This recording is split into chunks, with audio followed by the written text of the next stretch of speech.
The Browns, they're putrid. They're the worst team in the NFL. The season, the 2024 season is over. Lamar Jackson can't win the playoffs. He'll win a third MVP, though, so that's great. Drew Sample is the most important piece of the Bengals offense next year. Go Joe Burrow. He deserves to be MVP. I wish he was the Browns quarterback. Kind of mean that.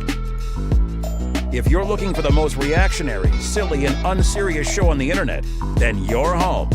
Live from Hamilton, Ohio, it's Off the Bench by Chatterbox Sports on 1410 ESPN Radio. All right, good morning. Welcome in Off the Bench, presented by United Dairy Farmers. Chatterbox Sports on YouTube, 1410 ESPN Radio in Dayton. Justin Kinner with you here. We are off and rolling, a ton to get into, and a much more positive vibe surrounding your Cincinnati Reds here today. Again, Justin Kinner with you. We got Jimmy. Jimmy is back to his Cincinnati roots. Look at that Cincinnati shirt. Got my Cincinnati shirt. I went to the Reds game last night. I actually wore a Elly De La Cruz jersey. Not a Mike Moustakas jersey, right? Not a Mike Moustakas jersey, no. All-star Elly De La Cruz. All-star. By the way. Mr. Casey, good morning. Got the Chatterbox Sports polo rocking with the Cincinnati Reds cap. A lot more Reds pride in the studio today. I get that vibe right now. Yeah, I'm proud to be a Reds fan at the moment. At the moment. At the moment. At the moment. Game 2 tonight. At the moment. And we got some Bengals on the docket today, so I know you're a little bit more chipper today. 2 hours of Reds talk yesterday. It wasn't a lot of Casey. I apologize. That's okay. I apologize. I don't have to be. I don't have to be a main staple when it's baseball season. Those guys are the experts over there on Reds baseball. Hold on. Who are the experts? Wow. Let's start with expert number 1, shall we? Elliot Rearing, ladies and gentlemen. Yeah, I don't know if I'm an expert. I wouldn't call myself that. I would say I'm more of a jester than an expert. But nonetheless, I am here. It's not a beautiful morning because I think it's going to rain today. But the Reds won, so how can I be mad about that? Game one victory. A game one victory. Dominating victory. That's true. They did dominate. The only team we can't beat in game 1 is those lowly Tigers. That's correct. 2 or 3. Or 2. Well, we always lose 2 and 3. That's true. They do always lose 2 and 3. I will say, when you play the Rockies, it is a special gift because they are truly horrible. On the road, that is. Just on the road. At home, they're just bad. But on the road, they're one of the worst teams I've ever seen compete. The Reds scored a run last night because the catcher threw a ball back to the pitcher. And it dribbled off into the gap in between the pitcher's mound and second base. That's how we accumulated a run. So, yeah, it was a great victory. I'm sure the Reds I think it's actually a good pitcher tonight. Cal Quantrill, former Guardian. I think he's actually not bad. So the Reds will have a little bit of a tester tonight. But, yeah, last night, big victory. Get us back on track. But I knew this was going to happen. What they're going to do is, like we said, they are going to sweep these next 2 series, and they're going to come out of the All-Star break, and they're going to get swept and go on a 5-game losing streak. We'll worry about that misery when we get there, but I do like the start to that. I would love a sweep of the Rockies. I would love a sweep of the Marlins. That's right. Heading into the weekend, heading into the All-Star break, so we could feel good about supporting our guy, Elly De La Cruz. Speaking of our guy, we got our guy, Mr. Roll Tide, former co-host of Grip It and Rip It. Ladies and gentlemen, Jacob Tissett. There we are. No, it's a good day. Happy to be here. It's always good after a Reds win. You get a little excitement going. You got the Alabama A on the matching the shoes. I do. Yeah, look at that. And get the shoes on. Skinny guys could always wear those sweatpants. I wore them one time and just started laughing. It's the first time in my life I've been called skinny. So good for you. Just saying. Are there sweatpants? Yeah.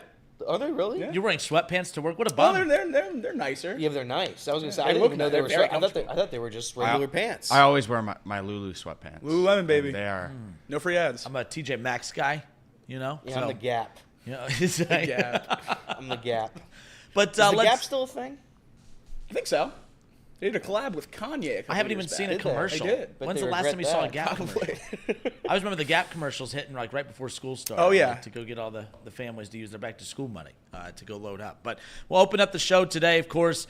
Instant reaction to the Reds Game 1 win over the Rockies. A lot to pull away from that. A great debut. I mean, again, the Reds string of impressive debuts continues last night. We'll talk about Rece Hinds coming up here in just a moment. Elliot's headlines around the corner. Not a whole lot of sports yesterday, but we'll recap as much as we can. We got some Joe Burrow stuff coming up here at the end of the hour as well. Joe Burrow, it's going to be a positive Joe Burrow segment for me. There will be no slander today. In fact, the more and more I'm hearing from Joe Burrow, the more and more I feel like fans need to be really excited about this because he was really eerily quiet for a little bit. Now he's starting to be a little bit more vocal. I'll tell you why that's a good thing coming up around the corner. ESPN put out their trade suggestion that every team in baseball should look into, including your Cincinnati Reds. So we'll touch on that. Jacob is just pissed over here. He wants him to sell everybody. Elly, get out of here is what he's saying as far as that goes. MLB by the numbers, and of course, we'll talk about dynasties and sports, whether that's good or bad. If these are repeat segments from stuff that you guys have done in recent weeks. Remember, this is only technically, this will be my 5th full show on Off the Bench. Double grip and rip it. Yeah, yes, it's a historic show nonetheless. 6-0, the Reds win over the Rockies last night. And again, I've always said this too. There are some wins where you'll get some guys that are producing in the bottom half of the order that normally don't produce, and you got to feel good about those wins. You take runs however you want, but then there's the wins you feel really good about because last night, when you see how they won, they get it done with the starting pitching. The bullpen comes in and takes care of business. Of course, you're getting production from your all-star player now in Elly De La Cruz. You're getting a great debut from Rece Hinds. I mean, there were so many boxes to check off about why last night was impressive, regardless of who the opponent was. The reason you have to be impressed with what they did against the Rockies is because we can't take for granted that whether or not it's a good or a bad team. Look what just happened this past weekend. All right, we thought for sure there's at least two wins waiting for us at home coming back after the sweep after the Yankees. That did not happen. They lost 1, 2, and 3. And again, morale was at an all-time low heading into that game last night. I do appreciate the fact that the Cincinnati Reds, after making that trade the night before, although not a big name, showing that they're not just going to sit on their hands and do nothing. They make the trade. They address the lack of depth in their outfield for the time being. And then, of course, they call up one of their top prospects and kind of get the juices flowing a bit. You've seen the recipe for success for the Reds team, and over the last, 365-plus days has really come down to, hey, when we start to feel like we're in a rut, let's just call somebody up. And that seems to be that spark of energy that the Reds feed off of, but how long can they ride that energy wave? That's what is we're sitting back and waiting upon at the moment. But you look at last night, Rece Hinds, again, called up by the Reds, hitting just I think it was like 215. I think he was hitting just like 215 in the minors. He had 13 home runs, 126 strikeouts, man. 126 strikeouts in 77 games in Louisville. I didn't really know what to expect, but I knew that they needed a breath of fresh air. I know they needed to call somebody up and just kind of give this team a boost, and boy, did it work. Again, you look at what he was able to do, that home run, a 449-foot home run. Was Jimmy the only one in attendance? No, I was there. You guys all went? I was there. I did not go. What was it, a Sunday? It's a Sunday day no, game? It was yesterday. Yeah, yesterday I went, I think, to the grandparents' house, so I was with them. But I would have gone. I think I'm going tonight. I'm going to the game tonight as long as it doesn't get rained out. Nick Lodolo on the mound tonight, too. The return of Nick Lodolo. Yeah, that's huge. But, no, you look at that home run, and then, of course, he hits a double in the 5th inning. And it's just a fantastic debut by him. Andrew Abbott. Yesterday we had MLB.com's Reds beat reporter. We had him on yesterday to talk about, the all-star candidates, right? And the one thing that he mentioned was, and I asked which guy he was kind of surprised didn't make it. I thought for sure it'd be Hunter Green, but Andrew Abbott is who he also mentioned that could have potentially been a name to keep an eye on because of the great year that he's had, and another great outing from him yesterday. It's not just these great outings, guys. It's the fact that their starting pitching is going deep into ball games. The fact, you know why I was so happy about that debate about whether to pull Hunter Green or not the other day? Is because we're actually deep enough into a game where people are actually having these debates now, because we were starting to settle for, well, he gave us 5 good solid innings. I don't want 5 good solid innings. I want 6 or 7 good quality solid innings. I don't want to settle for 5 innings. I love that Hunter Green debate the other day, regardless of what side you fall on. I love that we're at that point. Another deep outing last night again for Andrew Abbott.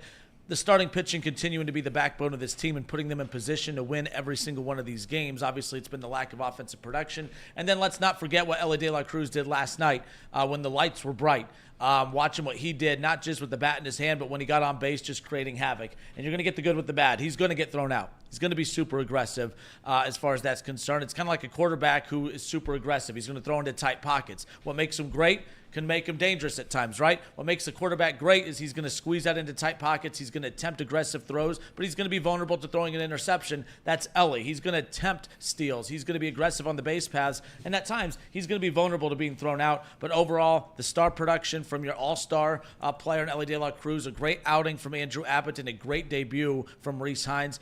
I don't care that it was the Rockies. I don't care that it was game one. I don't care about any of that stuff.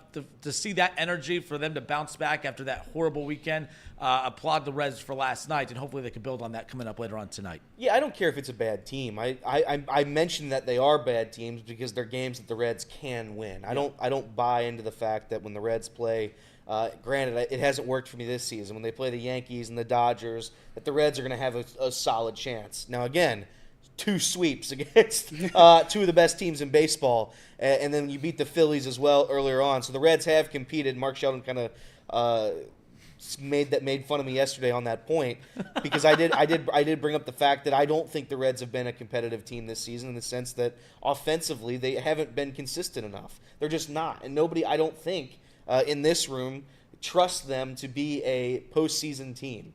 I don't think any one of us believes that. Saying that, when you beat the Rockies, I don't care if they're good or bad. A win is a win, and I'm going to celebrate the same. As long as you win this series and don't win the first and get swept the remaining 3, I'm going to be very, very happy. So take care of business here against the Rockies. Take care of business against the Marlins, and get into a little bit of a hot stretch right before the All-Star break. I think that was kind of what did it in last year for the Reds. I think they lost to the Brewers going into the All-Star weekend, and then they lost to the Brewers coming out of the All-Star weekend. It's like 7 straight games. It was like a 4 and a 3-game series, yeah. So I want the exact opposite to happen this season, because you have the Nationals right out of the All-Star break, and you have the Marlins right before it, and not to mention we're playing the Rockies right now. Take 3 from the Rockies, take 2 from the Marlins, take 2 from the Nationals, and all of a sudden we're right back on track. So that's what we're trying to be. We're just trying to stay competitive for as long as possible. And then maybe at the deadline they do something. I don't think they'll do something. Mark Sheldon, I don't know if he believes they'll do something. I don't know if anyone in here believes we'll do anything. But it gives us a chance to have the option of doing something if they are competitive. Yeah, and I'm not taking anything away from the Reds by saying the Rockies and Marlins and Nationals are bad teams, but it just puts an emphasis on how important it is to win these games that you should win. I mean, the Reds aren't going to be favored over that many teams the rest of the year. Like, this roster is not very good. So to win the games that you're a minus 150, minus 170, big time favorite, you got to capitalize on those moments. When you get 7 innings from Hunter Green, you have to win those games. Last night, it looked like we were going to run into the same issue of not scoring runs for a long time through 4 innings. 4 innings, there was no hits? Yeah. Something like that. Andrew Abbott led the league all-starters yesterday in whiffs, and Ryan Faulkner was second. So not a lot of great bats yesterday, but obviously they woke up later in the game and got some runs across the plate, which was great to see. But still, for the first half of that game, was the same issues that we've seen with the Reds time and time again. It's funny when we bring up, especially when we talk to like coaches or athletes, it's the Rockies, they're bad, right? Like, it's not that we're expecting you to sweep all those teams. It'd be nice. But like when I look at this little stretch, it was opportunity.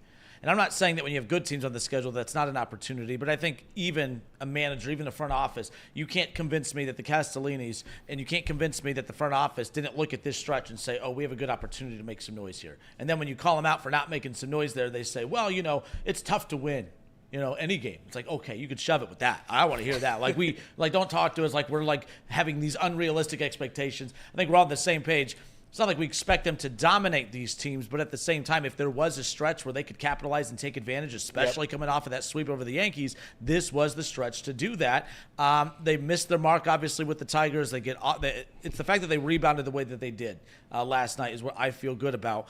And then what I'm also starting to feel good about is the fact that, and I know that the lack of run production has been a problem all season, but it does feel nice for the first time in a long time where you go from an outing where you have a Hunter Green, and then you go to an Andrew Abbott, and then wake up today and see that, Nick Lodolo is coming back, and he's going to be on the mound tonight. It is nice, and you look at the big picture of the rebuild, and we talked about how last year maybe threw people's expectations off of, are we still rebuilding or not? This is still a rebuilding team. Yep.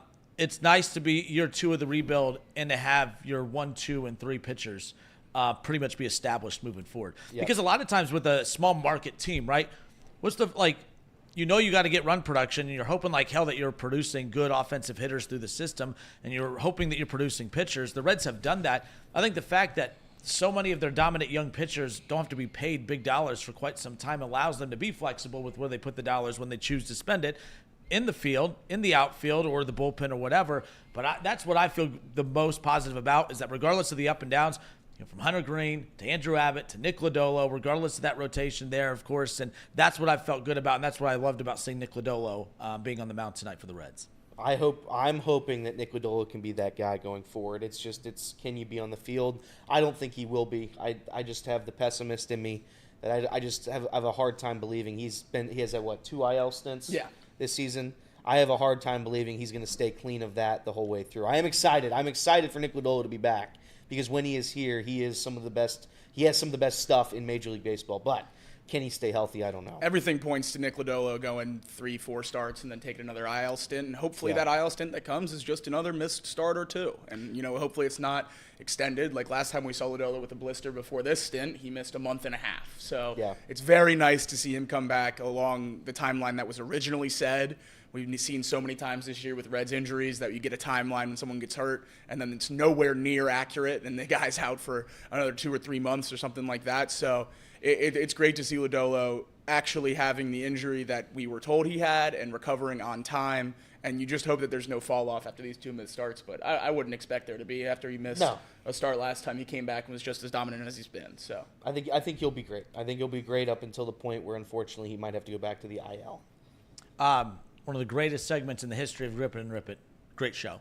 Long-running show. Great show. The Hunter Green and Nick Lodolo conversation of which pitcher, it wasn't like who's the ace, but which pitcher are you most excited about when they're on the mound. Yeah. And I said, Hunter Green, I'm the most excited when he's on the mound because I think he just has electric stuff. There's just something different about him. But I'm most confident when Nick Lodolo's on the mound.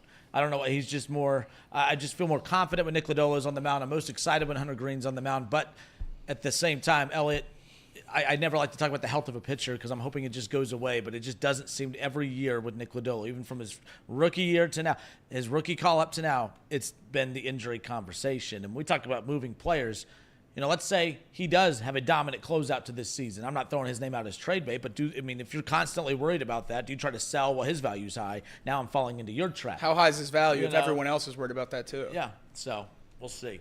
The Reds try to sneak one by people. Yeah. Hey, we're trying to do that with India already. Wink. Yeah. Leave my India alone, dude. I'm a Jonathan India guy. All right, good stuff. All right, Off the Bench, presented by United Dairy Farmers here.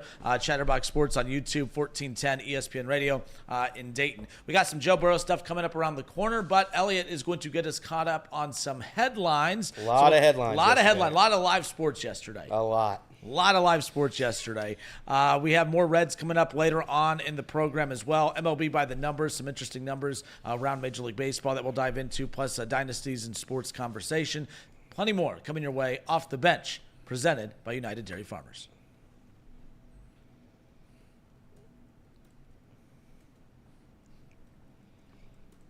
All right, and we are back. Off the Bench, presented by United Dairy Farmers. Justin Kinner, Jimmy, Casey, Elliot, and Jacob with you here on this Tuesday morning / afternoon, depending on when you are listening. However you're listening, we appreciate you, by the way. Did you guys see that Justin Timberlake and Tiger Woods are opening a sports bar in I did Scotland? see this. Yeah, they're gonna have to And have you saw the jokes. But I'm laughing because I know he's laughing. And right away, someone questioned, okay, well, what's the name of this restaurant going to be? He knows, so he's excluded from this. What would you name? Think of it. Justin Timberlake and Tiger Woods. What would you name? Is it like a Top-Golf type thing? It doesn't matter. Just believe stick to drink- the plan. well, say, I have if no you have clue. a bar, It's just name in it Drink and Scotland. Drive. It's in what? Drink and Drive if it's Top-Golf. Drink. Oh, now I see why you did that. That's a good one. That's a good one. What about you? And if you've seen it, you're excluded from the conversation. I haven't seen it. So it's Tiger Woods and Justin Timberlake. Like, I saw the pictures, but I didn't see Yeah, what they're it's opening a called. sports bar in Scotland. What would you name that? A chance to be creative, a chance to be I know. witty. I'm trying to. I mean, think that. Any think day about- now, Jimbo. No, I'm trying to. Any day now. Yeah, I've got nothing. We'll come back to you. Casey, I'm going to have what- to think for too long. Casey, what about you, my friend?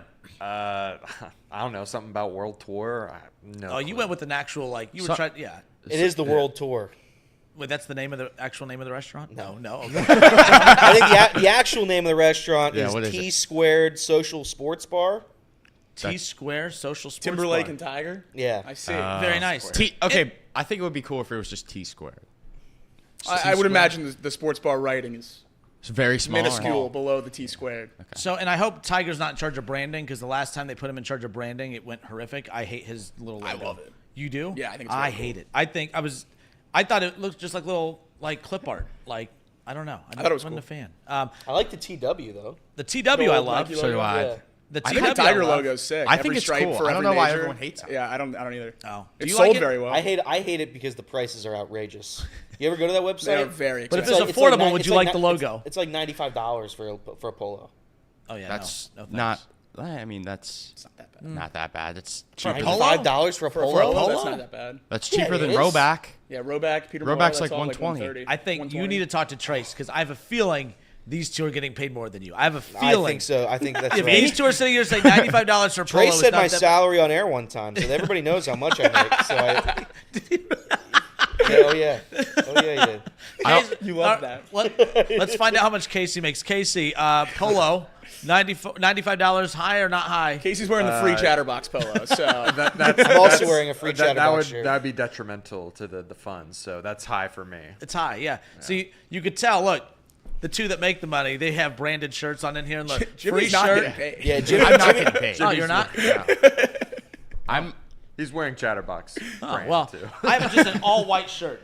I got real creative It's with the crisp and clean, it's though. super bright. I mean, you got to be nervous spilling I that was UDF coffee driving on there. today with the that coffee, is and I'm a like, UDF coffee. I'm gonna put this down. you put that hit down. one bump, you're in I love trouble. wearing crisp, clean white Oh yeah, the dry first fit tees. Oh, of course. the first wear is the best one, but I'm really worried what that Kettering City Water is going to do when I run it through the washer here. Because I don't put all my whites off to the side. I'm too lazy for that. It's all going in. So this gray/blue/red shirt when I wear it next, I can't wait. Tiger Woods. Oh, what's that? No, I was just saying, what was the name? So it Say was the name. DUI Fridays.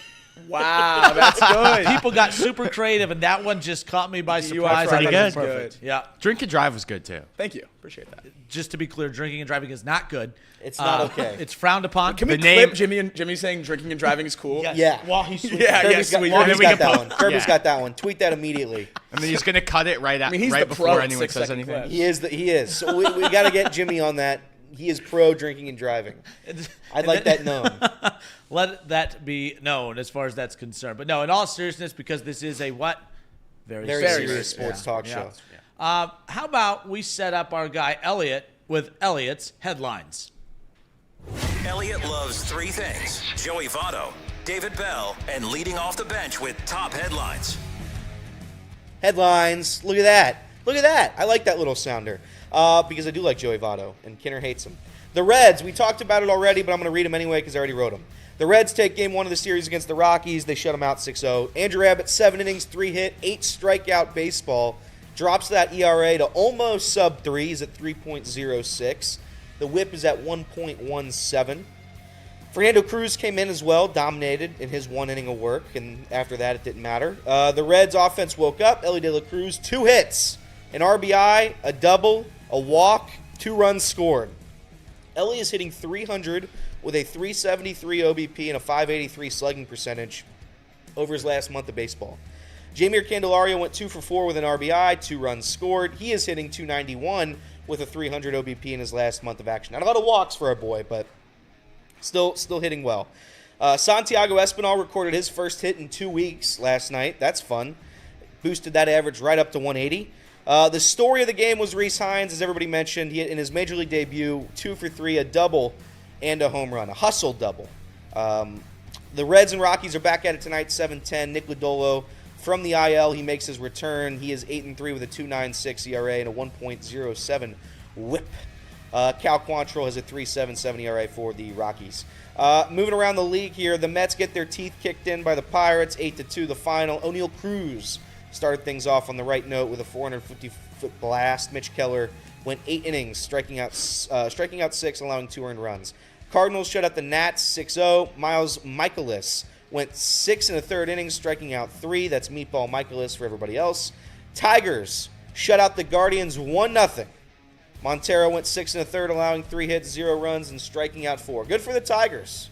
Yeah, it was a good win. It was. It was one of those classic Tigers games this season that we Classic Tigers game. not scored It's one of those any games runs that We all know. until the 8th inning. Everybody. But they found a way to win. And then Jake Rogers said after the game, "Don't let the Tigers get hot," which means we're definitely losing tonight. So if you want to put any money on Cleveland tonight, I would probably do it because Maeda is also on the mound for the Tigers. So Jimmy, don't they play like Guardians, like some crazy, like double-digit games of the next, like 15 or something Yeah, crazy? 10, like that? 10 of the next 19. 10 of the next 19. Good That's luck. like when you talked about that Reds Brewers, like that Yeah. was a weird scheduling quirk too. That they played 7 straight games, like 4 heading into the break and 3 coming out, or vice Yeah. versa. Like yeah, it's weird how they get bunched in there like that. But The Twins, they defeat the White Sox 8-6 in 11 innings. They are 8-0 against the White Sox this season. Why not take their free money? Rangers crush the Angels 9-4. Braves win 5-4 over the Diamondbacks in 11 innings as well. Today in soccer, Spain and France play at 3 p.m. in the Euros. Argentina takes on Canada at 8 p.m. in the Copas. Soccer boys, any thoughts? Drake has $300,000 on Canada, so if Oh, wow. you also want to bet on something, you should probably bet on Argentina. Oh, wow. If anyone Yeah, I heard doesn't Messi's know not about even good. He wouldn't have moved the needle in the Cincinnati Miami right. game, so He's it's right. definitely going to be Canada. He's right. I mean, if you've never heard of the Drake curse, I mean, any time that he bets on a team, He's on a hot streak. Is he? He's on a hot So streak. he's due to lose. That's what I'm hearing. What's he won on, like UFC? Yeah. Okay. not diss tracks. I don't No, not follow distracts. that very much, but And finally, the final headline of the day, and I thought this was of note. This came out just after the show ended yesterday.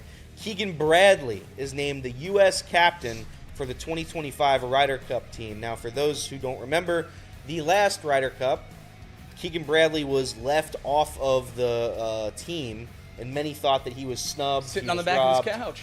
Yeah, he was. They were very. Everybody was very upset. So Keegan Bradley is now the captain, and I imagine he's going to get some revenge on the little group of Spieth, Justin Thomas, and all their little friends. You think over there. Netflix pulled the strings for that? I think so. I do too. I think so. and So it'll be interesting. Good for golf. I imagine Bryson will be back on the team. He was snubbed last year as well. What do you think about the Live guys being on the Ryder Cup team? I don't Do you care care? anymore. No? That Who Live cares? thing is so done to me. They shout out to Live because they actually won. They won the battle. I know Dustin Johnson and John Rahm might stink at golf now, but I'll tell you what, like they've just dominated. How many majors have been won by Live guys? I know it's just been Brooks and Bryson, but my God, There's 2, right? Since Live? 2, which is like, I mean, what is that? A quarter of the time they're just winning majors. So yeah, shout out to Live. 3. Have we seen? I would love to see any kind of data, like, especially with those big names from Live that aren't able to obviously participate in some of those tournaments. Like, has it impacted ratings? Has it impacted attendance? Like, we just did the Memorial about a month ago. Seems like a couple weeks ago. I guess it was about a month ago. Yeah. Like, what's the impact of that? Like, we could say, yes, of course it has an impact because these big names are missing, but like, I want to see the impact. I want to know, is there one? Like, it's not like golf is like front of mind awareness. I know there's like a niche crowd that follows golf, like as far as those tournaments are concerned. But I am curious how much of an impact that has had as far as that's concerned. Because if it hasn't, and these guys are still making their money, like, you're right, Live wins as far as it's all said and done. It certainly helped the PGA players because without Live, you wouldn't have ever had these race payout events. Yep. So it certainly helped those guys as well. Help the sport of golf, no doubt about it. But that is your headlines because there were no headlines. Not a whole lot of headlines. I mean, next week's going to be fun, folks. Next week is going to be fun. I can't wait. Next week will be fantastic. No baseball next week. WNBA all week. Oh, yeah. Who do you have for Rookie of the Yay. Year? It's the standings. I go by the standings. I go by That's the all that standings. matters. I go by Yeah. the standings too. oh, the Fever still ahead of Yeah. the Sky. Oh, yeah. That's why I go by Triple-double standings, queen, Jimmy. dude. Love it.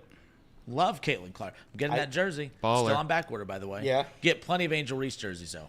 I will say they're all. I think they sold one jersey. But is she what I grew the saw. league, Elliot. She did. It was her. It was her. She's a dog. You can't teach that. She said that. It is interesting to see how many people show up to those games because they keep releasing like the pictures of their moving venues whenever Caitlin Clark plays. It's like 18,000 every single night she's on the floor. So that like you can say whatever you want, and I think like we were talking about it right before she got drafted on this show, and we said how much of a story would this really be? How much of an impact would Caitlin Clark really make? She made the biggest possible impact, and that impact is staying with the WNBA. I did not think that was possible, if I'm going to be honest. And it didn't fizzle out. I thought it would fizzle out after the first week or two. Yep. It's too much strong right now. It's gotten bigger. As long as she's healthy and on the court, people are going to buy tickets to watch her play. So Yeah, she is quite literally the greatest asset that women's professional basketball has ever seen. We're going to do a Chatterbox night at Indiana Fever game. That'd be cool. Bueller.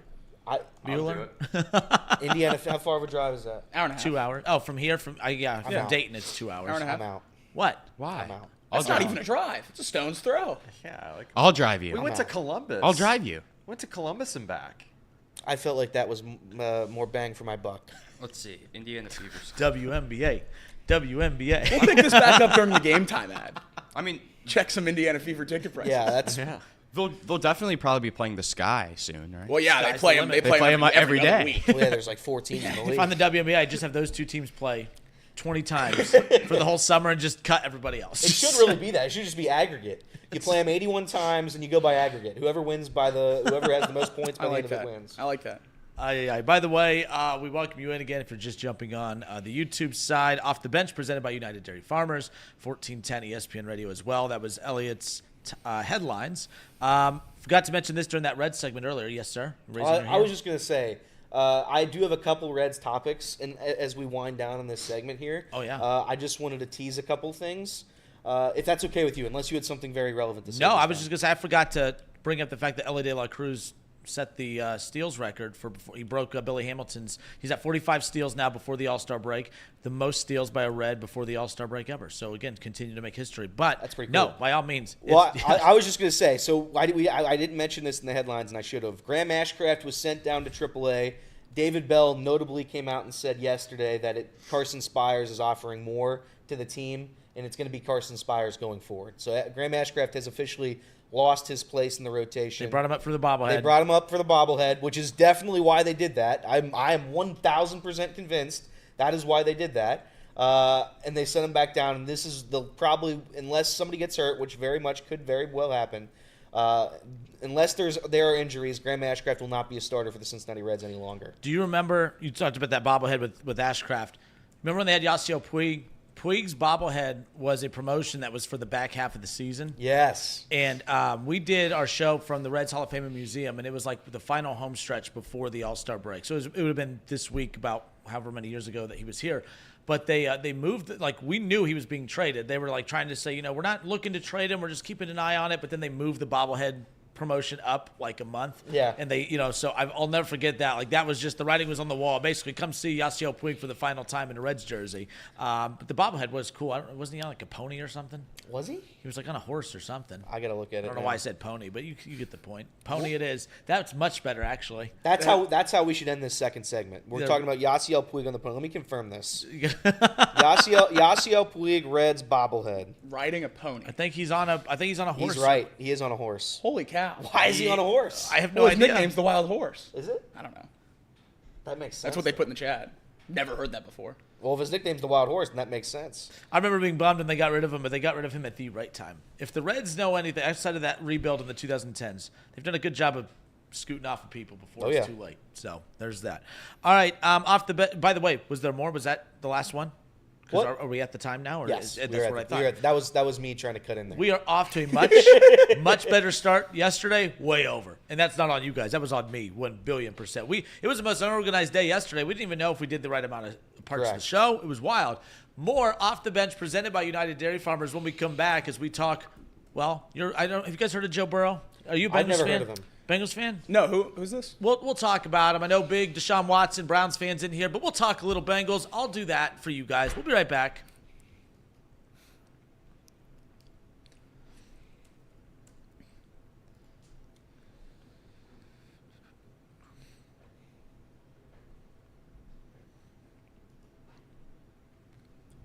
And we are back off the bench, presented by United Dairy Farmers. Justin Kinner, we got Jimmy, we got Casey, we got Elliot, and we got Jacob. We are off and rolling. We got a hand raised? No, I saw myself, so I gave a finger up. I'm like you. I get real distracted, like So with do I. everything going on. But so I know you guys aren't Bengals fans. I know you guys do not like Joe Burrow. You guys Not hate quite. Joe Burrow. But we're gonna get through this conversation. We're gonna, as a team, get through this Joe Burrow Bengals conversation. We can just talk about Deshaun if you'd rather. Nope. Joe Burrow it is. Let's talk about Joe Burrow, ladies and gentlemen. No, so I thought it was, so Jay Morrison last week, there was a little portion of his interview that we shared and did a segment on last week regarding the fact that it kind of caught, not us by surprise, but the way he dropped it in there. It's interesting when you hear a beat writer say that there's some question marks about things, because usually they're the ones that come on and say everything's fine, right? Like everything's okay. But there was a little question, there were some questions regarding, okay, Joe Burrow, did he start to dial it back at the end of OTAs? Because basically, it's about to wrap up. You're heading into July. Let's not push anything. Let's just get healthy heading in, to August, this, that, the other. But when Jay Morrison said he wasn't really sure, that's when my ears perked up. That's when everyone started kind of like, is there something to that?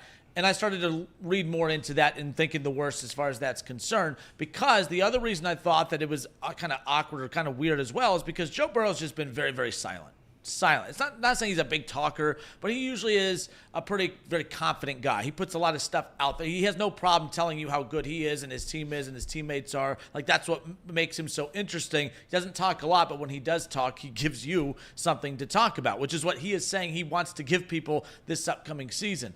But here's why, and I'm going to take my Browns cap off, and just from a football perspective, why I would feel really, really good about this as a Bengals fan is he's doing a lot of talking right now. He's coming out and putting a lot of pressure on himself. He's coming out and saying, hey, I need to be available. I'm going to be available. People are, they forget about you when you're not out there. I'm going to give fans, I'm going to give the NFL, I'm going to give the critics something to talk about this upcoming season. He's being very vocal. He's talking about 18-game regular seasons. He's talking about multiple bye weeks. He's very vocal. I know he's doing a podcast. It's not like he's just putting this information out there. But the reason that I think that he is actually healing and trending in the right direction is I don't think he's saying all these things if he doesn't think he's going to be ready. Like when he went through with the calf injury and stuff last year, he was silent. There was no comment unless he had to address the media, but it was, it was very buttoned up stuff. He wasn't giving you a lot to work with.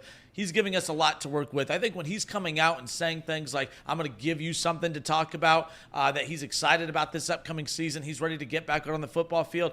I don't think he's saying those things if there's a little bit of doubt concerning the health of his wrist heading into camp.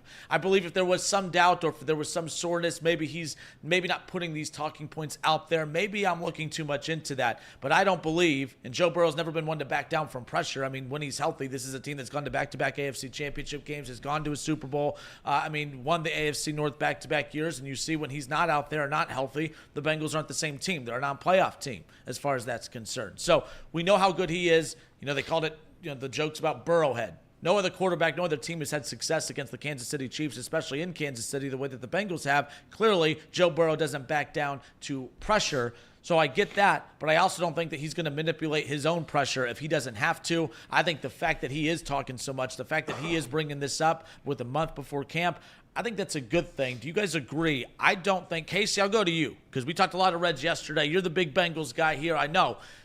Do you agree? Do you think that he would be saying all of these things if there was some doubt that he may not be healthy heading into camp? I don't think he would be talking his ish. Thank you. The confidence. I don't think he would be doing this sort of smack talk if he wasn't going to be ready for the season.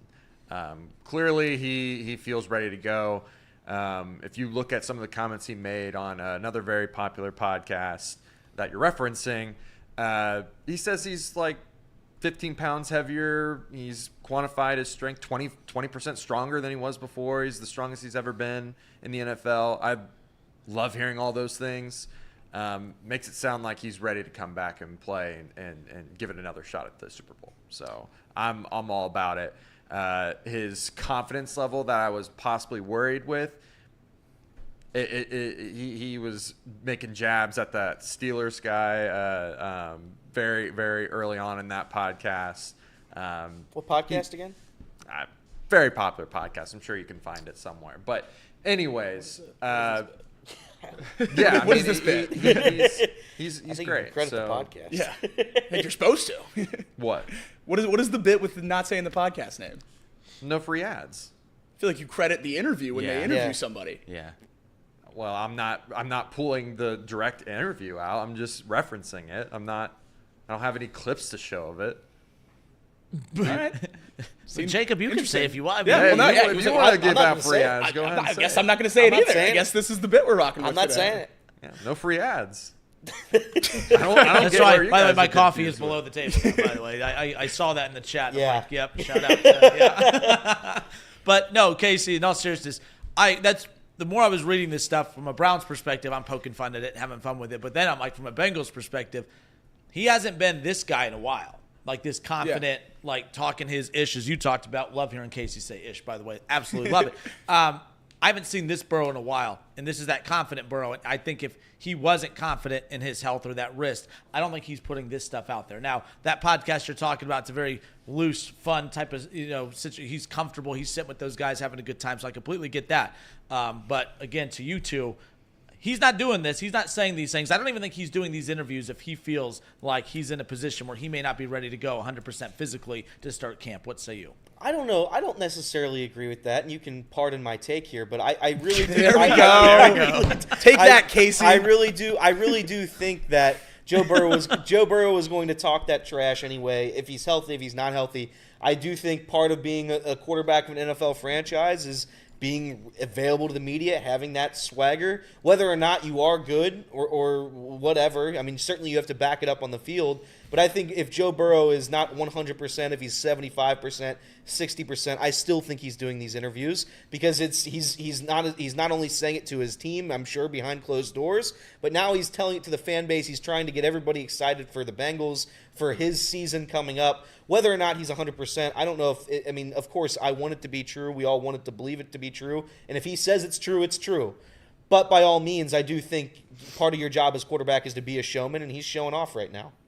Yeah, I mean, I love the podcast. I love seeing Joe talk as much as I can. Every clip that is put out of him, Kidder makes fun of me because I'm watching it as soon as it's tweeted. But that's the case when you have a really, really good quarterback. I love the guy and love when he's out there, but I don't think I'm going to put any faith behind this for health. I think it's just going to be when I see him out there in training camp throwing again, that's when I'll believe whether he's healthy or not. I mean, we heard Jay Morrison talk about how he tapered off at the end of this last period of camp, and whether that was part of the plan or a flare-up of the injury, we aren't quite sure. So I'm not going to put anything more into it until we see him throw again.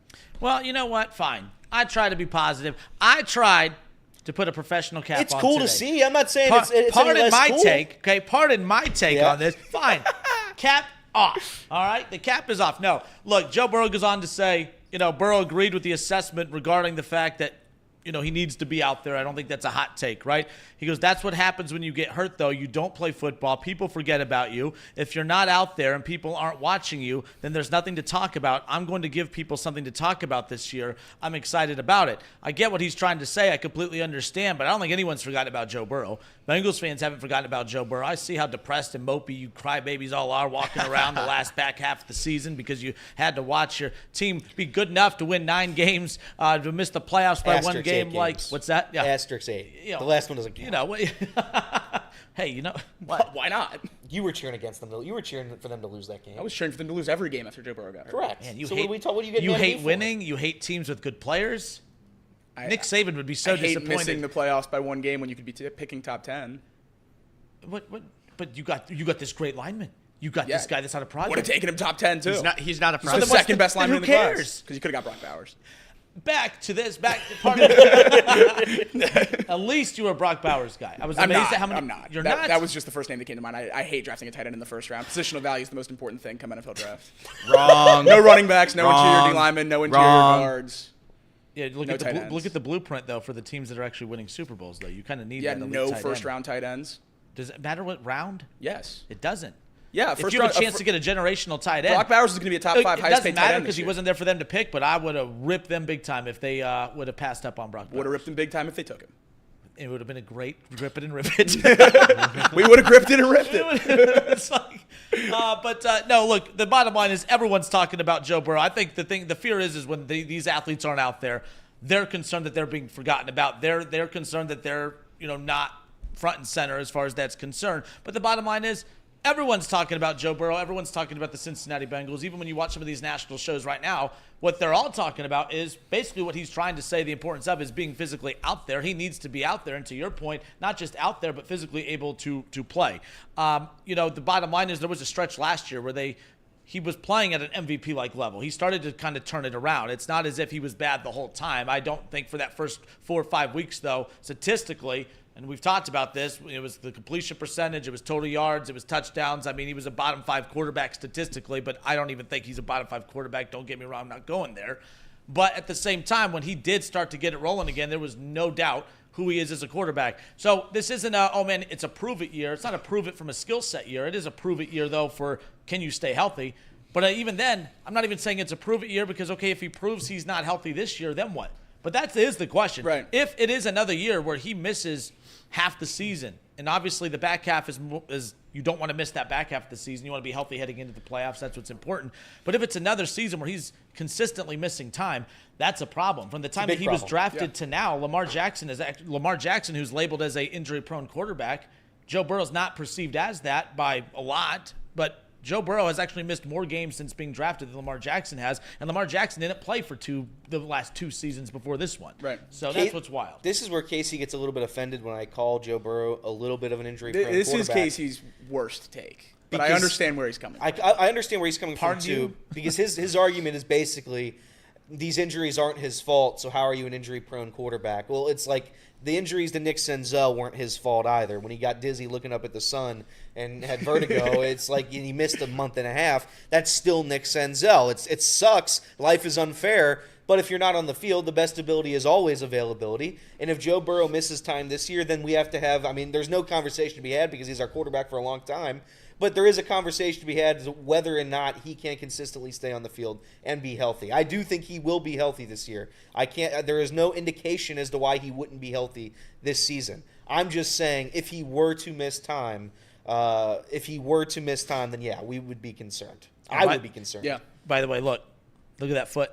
Oh, he's ready to go. Oh, look at him. I'm ready to go. laughing. Yes. So I'm just like, he's usually just very cool, calm, and collected over there. And look, he's trying to convince himself. Look, his foot was just No, pounding Burrow's that missed around. 20 games in 3 years. He's going to tell us how he's not injury prone. All right, we got the red. let's try it. Let him have the Let's hear shoot. it. Here we go. My issue with the definition of injury prone, right, is we have 2 different definitions of it. My definition of it is the same repeating injury keeping the player out, right?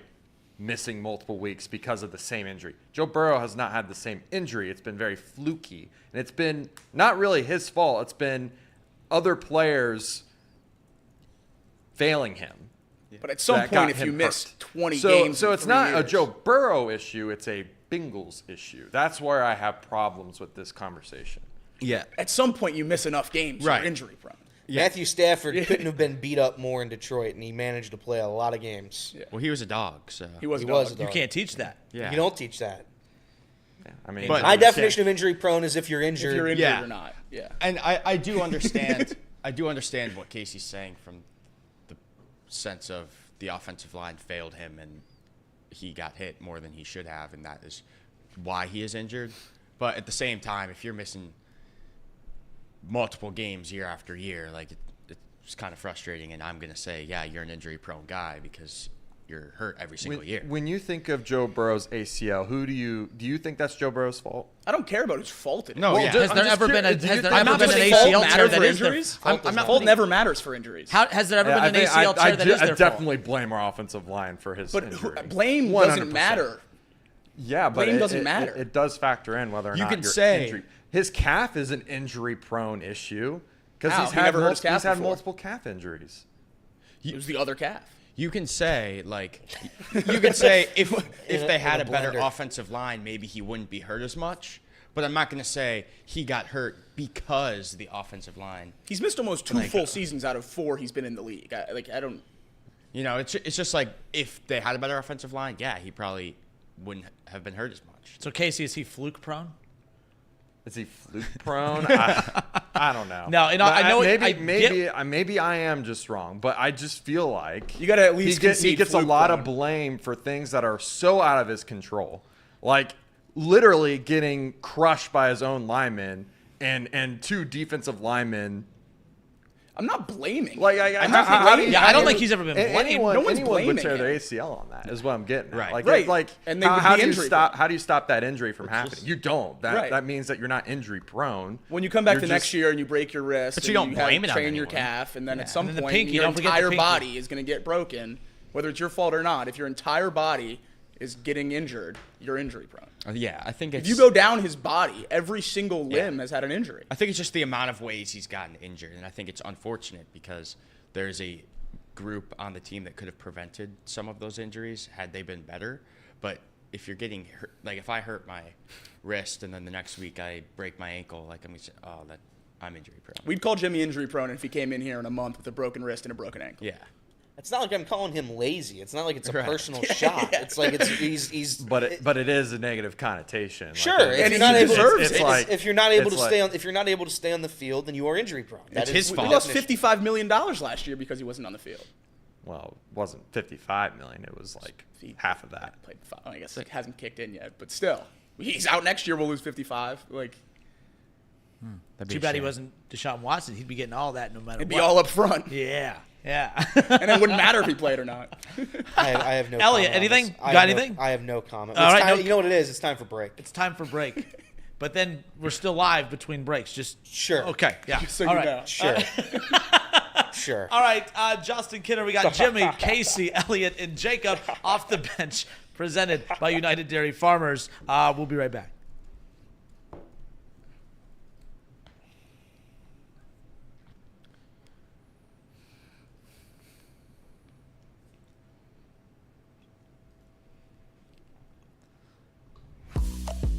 Why are we doing your headlines? Your reads. No, you're good. You're all flustered. You're all pissed off. You're angry. By the way, just so everybody knows, the counter's at 3 segments. Yes. All right. We need one of them like golf. 3.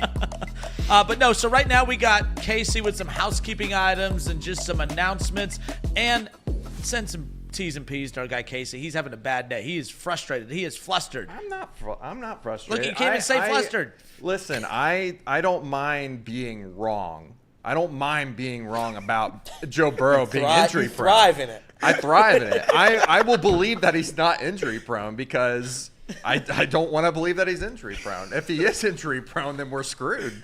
You can Because be then injury prone and not get hurt we would never But win how do you anything not? if he's Like, always this injury is the part I prone. don't get. Like, how do you not believe it? Because it happens. It's there. He played like 56 games in a row. How in the world do you think he's injury prone? Like, what's That's gonna beyond happen? Me. What's gonna he's happen? Had 2 season ending injuries, but he's never missed like a couple weeks here and there. That to me is injury prone. Like when he can't stay. on the season-ending field. injuries don't count. It's just nicks and dings. Well, Yeah. the Just reason the why I little don't things. feel It's that just like way, twisted ankles. The reason why I don't feel that way is because they're out of his control. Like I said, I don't blame him for But what him are injuries tearing that his are in their ACL. control? But we're not How no can you stop injury is in that? his control. If he steps on someone's cleat and rolls his ankle and he's out for 3 weeks with a high ankle sprain, that's not his fault. Hold on. Let's. So hang on. I want hang this on. on Do you- radio. Do you think it's his fault that he sprained his calf or had a calf No sprain in injury the is preseason? anyone's fault. Let's do 5 seconds of silence was- and go back to radio. 5 seconds of silence. 5 go back- seconds of silence. We'll We'll get do to the your- ads in a yeah. bit. We'll do Yeah. the ads in a bit. But you guys, can we be serious? No, hang on. Let's just do the ads real quick. No, and because we'll you're get gonna right be. back You're to gonna it. calm down. We're and gonna you won't be calm as down. funny. No, it's fine. No, I'll be it's- fine. I'll be fine. No, I don't want to All do it right. this way. We're gonna go back to radio. So 5 seconds. We're overruling you, Casey. We love you.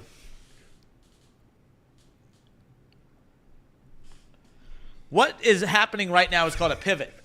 We are going against what we were supposed to be doing to come back to this conversation because our guy Casey is irate. livid. He This is is scary. livid. He is furious. This is scary. He's fuming. I thought he almost hit Jimmy. I mean, did. Oh my it was God. bad. I felt bad for Jimmy. Guys, you got a little behind the curtain over here. Seriously. Outrage City, baby. So what's gonna happen if Joe Burrow gets like turf toe? Damn turf is the turf's fault. Casey says it's the Turf turf's toe fault. would be a tough one. Turf toe's a tough one. You can't defend turf toe.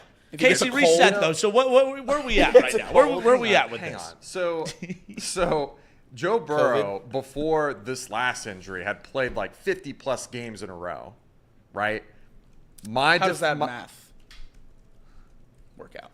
Now, there's like It's- 25 games in seasons, and he tore his ACL in 2020. Well, and it's like 45 or something like that. 45, 50, something like that. Thrives in it. it's like 22. See, it's like 44. I don't think that's right. It's also, it's like low 40s. I thought it was a high number, but I'm like, It's low 40s.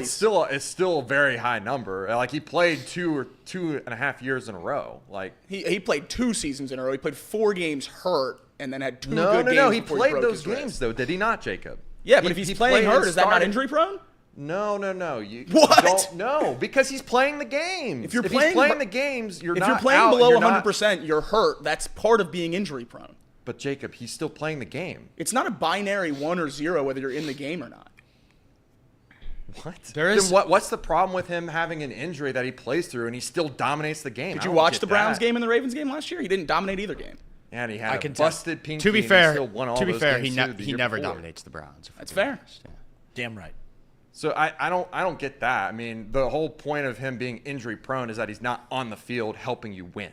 Correct. Yeah. So he's on the field when he's hurt anyways, and He he's wasn't winning helping ball them when games. he wasn't Those healthy. games don't count. He wasn't healthy. helping them win. He Yeah, wasn't but helping the Bengals win. They lost. You guys would argue that he was the best chance for the Bengals Well, to he win. would. Was it not? I was it not? 100% believe that. He helped me win those And I days. still count him as being hurt in those games. Both things can be true. He's come out and Yeah, said that but he was hurt in those But games. he played those games anyways. Like See, the only reason why you would label him injury prone Is if he's is playing that in he's not games that he's helping you hurt in win. and not helping the Bengals He's win. not helping you win games that he's starting in. Week 1, Week 2, Week 3 last year. I would argue that week 2 he almost beat the Ravens. He didn't play well. Well, he lost. He almost beat them, though. He played good enough. Horseshoes and and then hand he grenades, re-injured Casey. his calf, but If you're it not blows me- it 100% blows and me away. you're playing hurt, that's an injury. To be fair, most guys at a certain point in the season are playing with some knick-knack. Not with a strained calf Yeah. in Week 1. You're playing Real under quick, so 50%. the Right, difference to meet you guys halfway. To Casey's point, if you're out there, you're out there. Everyone's banged up. It's the Right. NFL. Every quarterback has bruises, whatever. If you're playing, you're playing. But to right? his disagree point, with your excuse. the calf was to the point to where the story was he could barely walk off the field. You're not helping your team at that point, so you may be out there. I think there's a halfway between both your playing points. injured is one thing. Because being out there Playing is great. injured below 100%, below a percentage where you're the best version of yourself is completely different. And you're only playing below that level not because it's week 15 and you've had wear and tear of an NFL season. You're playing below that level because you got hurt.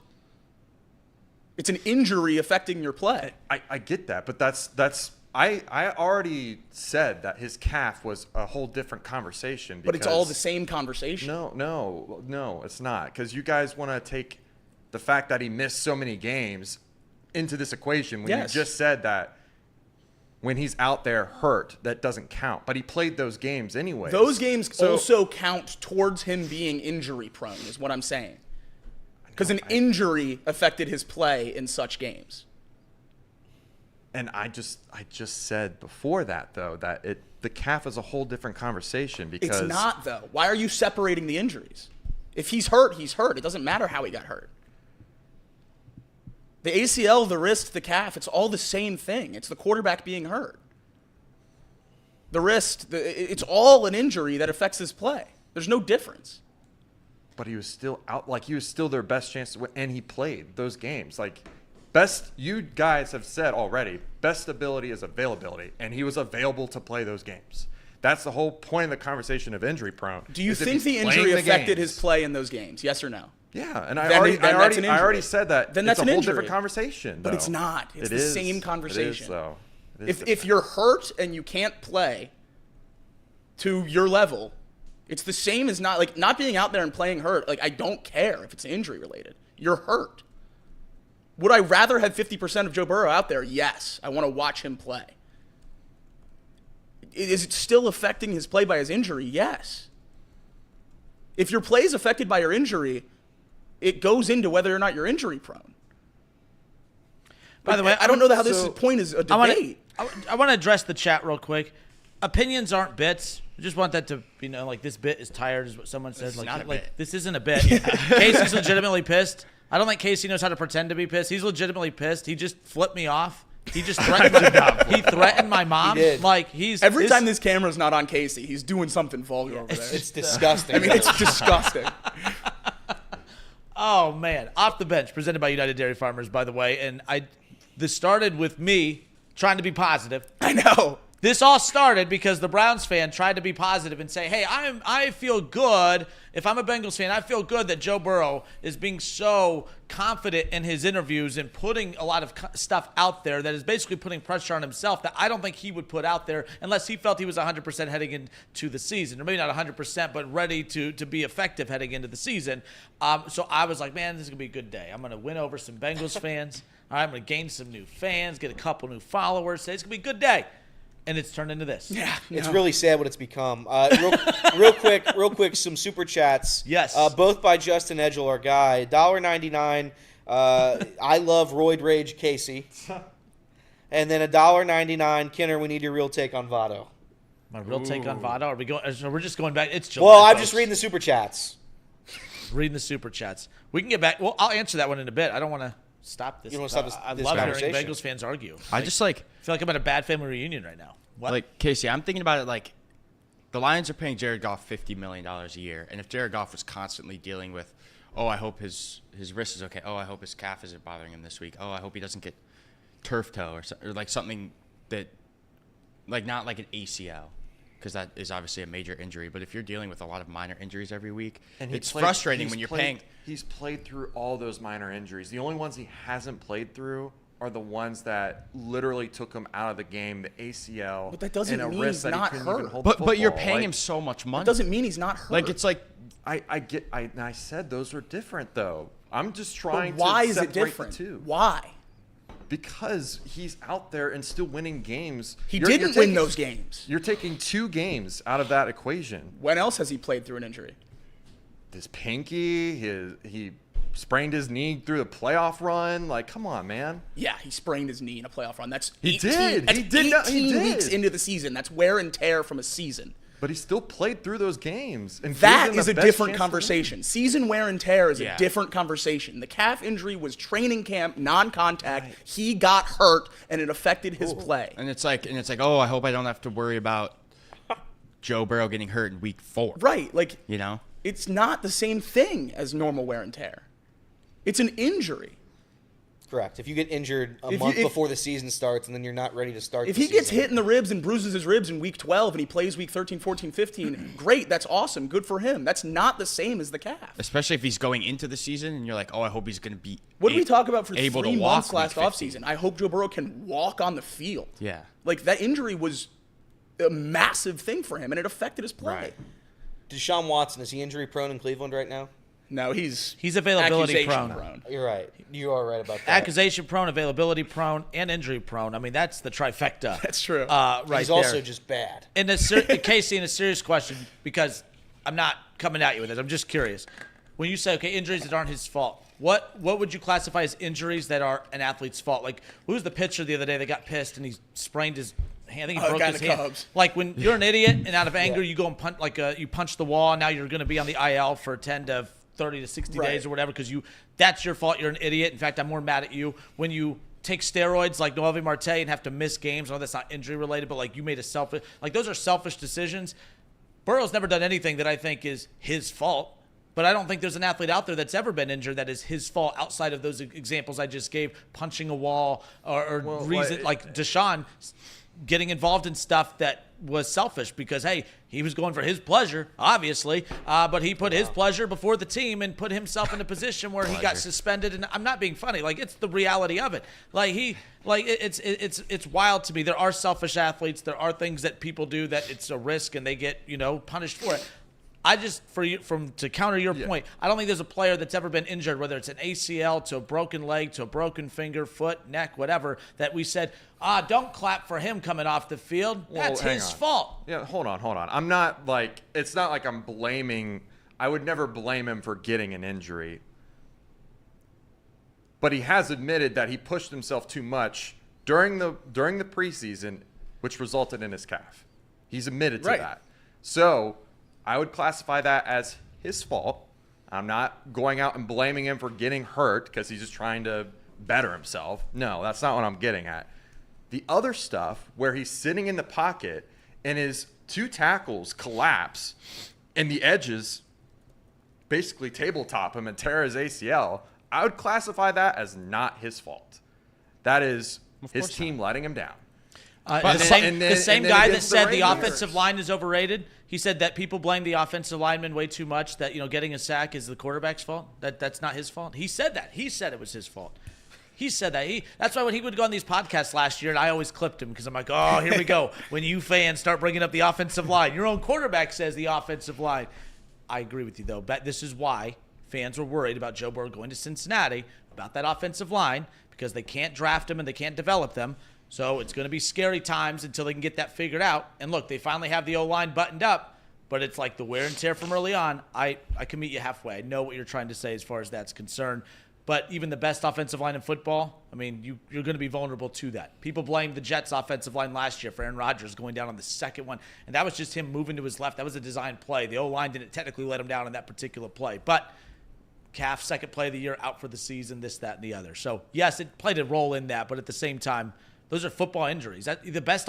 Patrick Mahomes is a great offensive line. He gets his legs, beat up sometimes, but not out for the second half of the season multiple times. So, anyways, are we good friends? All right, here's the deal. As we calm down, everyone's going to go around the room and say something nice about one another. I like this. All right, so Casey, you're going to start because you were the mean one. You got to go around and say something nice about all of us. Start with Jimmy. Jimmy, good looks. Thanks. Great host so far. Love it. All right.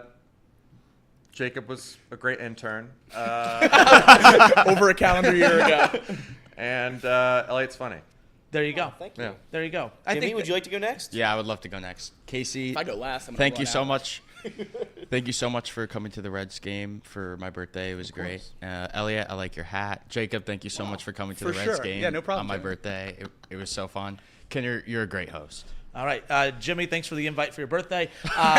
Casey, great producer, first of all. Funny as hell. And thanks for letting us beat up on you for the last segment or two. It's course. July. That was We good. might have to rely on that for great bit, I'm ready. folks. I'm ready for that all the rest of the summer. Yeah, I love when everyone in the chat just calls like heated, opinionated debates about the teams we love bits. Bits. That really makes me feel good. They're It's like, bits. yeah, we care. Yeah, we care it's like, too. oh, I His care bit about is the tired. team. Yeah. Yeah, let me clarify. That was not a bit. I genuinely believe Joe Burrow's not injury prone. And it And wasn't Jacob a is bit for very- me either. I genuinely believe you're a little crazy. but- Elliot, always making me laugh, always the life of the party. Jimmy, or Jacob, I'm sorry. Yeah, Jimmy. Oh, no. You ruined your own game. Former co-host of Grip It and Rip It. That's I mean, brutal. we go back. I We mean, go you'd back- think with those 3-4 shows we Yeah, did together, I you mean, know my name. Legend, wait for it, Derry. As far as that, big college football fan, and we've yet to talk college football in the 5 That's days that right. I've done Maybe this. maybe in this All-Star Week hiatus, we can do a little college football preview and just knock these guys' mics off and just go crazy. Absolutely. hey, All right. I can talk college football. Come on. Mouse- Yeah, it was more these two. Oh, yeah. Mouse Cop says, here's an idea. Maybe not have the show so full of bits to where people can't tell anymore. I think you guys, and I'll be honest with you guys, you overuse the word bit. I think they think like us thinking David Bell's a fine manager is a bit. It's not. I think they think us thinking the Reds are not competitive teams a bit. It's not. Like I think a lot of the takes that people don't agree with, they just shove under the bit umbrella. Now, I do have a lot of bits, to be fair to them. But I I have a think lot the of jokes bits. are very clear. It's true. I think I like to think so. Casey, With every joke, there's a little bit of the truth, right? that's right. Casey, you are not injury prone because you show up to work every day. That's right. Jimmy. Funny bit, dude. Great bit, dude. Thank you. Jacob is handsome and Kinner is tall. No, do one for me. Come on. I complimented you. No, you didn't. You said nice hat. I like your hat. I do like your hat. What are we doing? Now this is a bit. Let's Now- read some ads. Yeah, We this are. is it. Let's This read is some not ads. a We're good. late for a break. Yes. All right. It's off the bench. Presented by United Dairy Farmers. All right. We'll step away for a few moments and we'll try to resemble what is a real, professional, serious sports talk Very show. serious. When we come back on That's a bit. 1410 ESPN Radio. Great bit. That's a bit.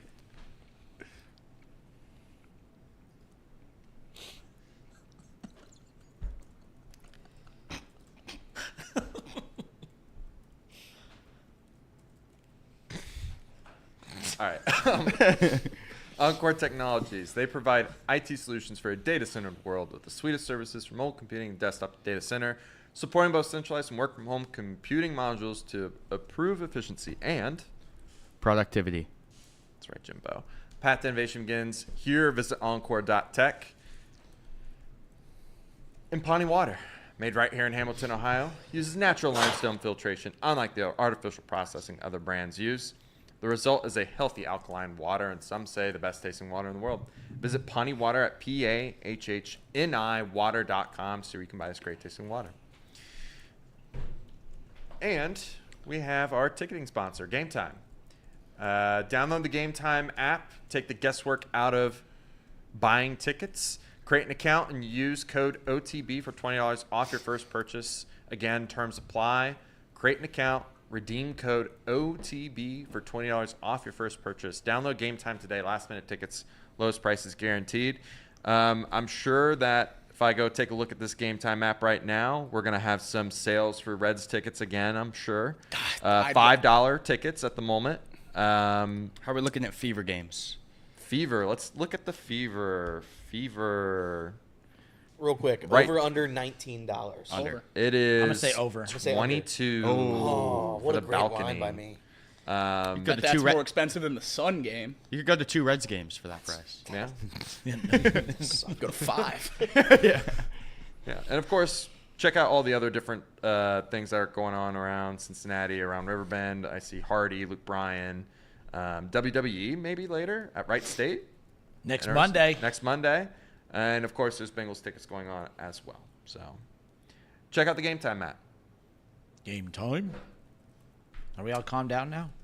Everyone good? Unless Casey gets another bad take in the blender over there. Hey, you guys got to feed me Then more we'd have to bits. go again. What are some other triggers for him? Well, his other quote-unquote bad take that everyone thinks, I agree with him, so it wouldn't be quite as fun. He doesn't think Amarius Mims is a project either. We're on the same side of that. He thinks Geno Smith's a top 5 quarterback. He does think Geno Smith's a top 10 quarterback in the Geno league. Smith sucks. Geno Smith's a bottom 10 quarterback My in the God, league. guys, come on. Geno Smith, I didn't say he was a top 5 quarterback. I said he was like top 12. You said he was top 10. You said Pretty 10. I said 12. No. We can pull up the tape. We did it on the show. Yeah, I know. And I'm pretty sure I said top 12. Well, I have the list of top 10 quarterbacks better than Geno Smith on my computer, so either I botched that segment last year or you said 10. I'm just so Colin Cowherd, not this last offseason because Joe Burrow he accidentally got hurt and it wasn't his fault and he was out for the year. But the year before, they did the blind resume test with Geno Smith and they had Geno Smith's resume and then a blind resume next to it, and they put up next to it, and it was Joe Burrow's. Or they had Joe Burrow's resume with the blind resume next to it, and they said which quarterback is having the same season, and everyone wanted Joe Burrow to be in the MVP conversation that year, and it was Geno Smith. Geno Smith had a great year 2 years ago. So that means right? Joe Burrow is not a Last top year. 10 quarterback according to Jacob. No, Geno Smith had a great year 2 years ago. So did Joe Burrow when he And last year, Geno Smith was a bottom 15 quarterback in the league. Geno Smith has one good game every season the past couple of years, and It's like Lions MLB prospects. If a guy comes up at 31, he's not going to be very good. I cannot wait for the Seahawks to be really good this year. They're I not gonna like be the really Seahawks. If they good. will That be was- good, it's because of Jackson Smith and Jigba, baby. That was my breakout team last year because JSN. you had Lockett, because you had obviously with the why am I drawing a blank DK. on the DK Metcalf, and then they added Jackson Smith and Jigba, then you had Kenneth Walker. I'm like, damn, it's like the Seahawks are actually sneaky good. Only if they had the quarterback.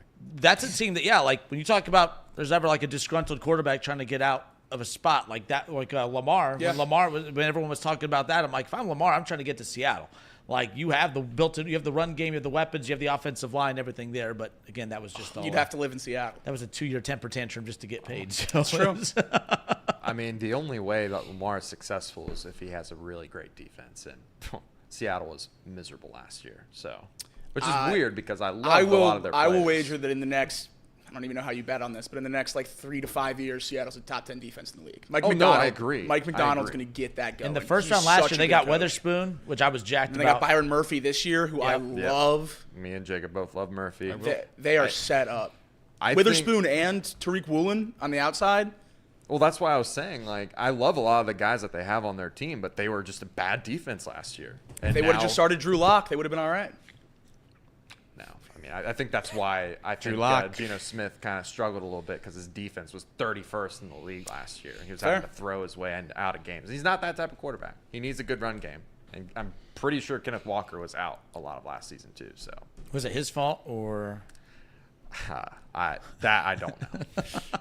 that damn offensive line? I tell you, Kenneth Walker's missed 2 seasons in case he needs more information to see if he's injury prone or not. That's a good one. great bit, guys.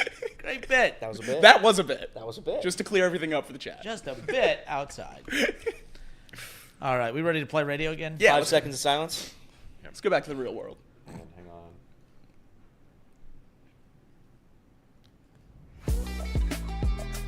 And we are back off the bench, presented by United Dairy Farmers. Justin Kenner, Jimmy, Royd Rage, Casey, Elliot, and of course, Mr. Jacob Tisco. There we are. And Jimmy again. We are back, and we are off and rolling. Let's see if we can all get along this time. We're going to get along this segment. At least I hope so. So MLB by the numbers. I don't know if you guys follow Brooks Gate on Twitter. Who? Brooks Gate. I don't even know if it's a person. Is I it don't know if Brooks it's a name. Gate as in the Like, name? is it like Brooks Gate? Or is it you Brooks seem to Gate? know more about this, Jimmy, Oh, right? it's like the Blackstone. Brooks Gate, yeah. I think I think you're right about the Brooks Gate. Brooksgate is kind of like a more serious Jay Cuda, if you know so Jay Cuda. So nothing like so Jacob. not like Jay Cuda. But No, well, you're it's right, just you're like right. odd stats. It's It's real stats that provide some value in the format that Jake In Buda July. fills the White Sox stadium with water. Right. It's the same. It's the same. But it's something you like read and you're like, oh. Nice. So this one, for instance, example right here, that like some of these just caught my attention. How many times each team in Major League Baseball that have had the bases loaded with less than 2 outs, and how many of those did not score a run in that particular situation? Where do you think the Reds rank in that department? Having the bases loaded with less than 2 outs, how often do you think that they are held I would guess runless? a lot. I would guess they don't score those runs often. I would say this wouldn't be a topic of conversation if they were good at it. So I'm going to say they're bottom 5. So they. I was top. It's ranking like the top will be the guys that score the least, right? Yes. Yeah. So I would say the top. So Jimmy's Tigers. yeah. It's the stat Okay. of who's the worst. I see. Then the Jimmy's Reds- Tigers have had the bases loaded with less than 2 outs 19 times, and they did not score in only one of those. That's pretty Wow. good. Which, when I read that, I sent that to my friend, and I was like, this has to be a joke. This can't be real. Because there's like a joke on Tigers Twitter. Whenever we load the bases, everyone tweets, yay, bases loaded, surely we're going to score. And more often than not, we don't. But I guess with no outs, it's... Yeah, like only 5% of the time that you've had bases loaded without or with 2 outs or less, 5% of the time you don't convert. My guess is they grounded to a lot of double plays, which results in a run. So the Reds have also found themselves with the bases loaded 19 times with less than 2 outs. And they have scored the 5th most runs in that particular situation in Major League Baseball. Yeah. Look at this ball You're club. Right, Yeah. top 5. So if we could only play game ones and load the bases with no outs all the time, it would be a good baseball We'd team. be great at it. I would love to That would be dissect that. phenomenal. I bet you most of those circumstances have probably happened in game ones, in all seriousness, Oh, yeah. because that seems to be the one game of the series where they get the majority of their offensive production and then end up dropping the back 2 games of the Right. series. Is there a specific stat and how many of those times were on a double play? No, just 'Cause I bet We this- love scoring runs on a double play. Because I think there's been quite a bit of time where the Reds have scored on a double play, including last night. Quick, just on that thought. Yeah. What is your stance on the fans going crazy for that run?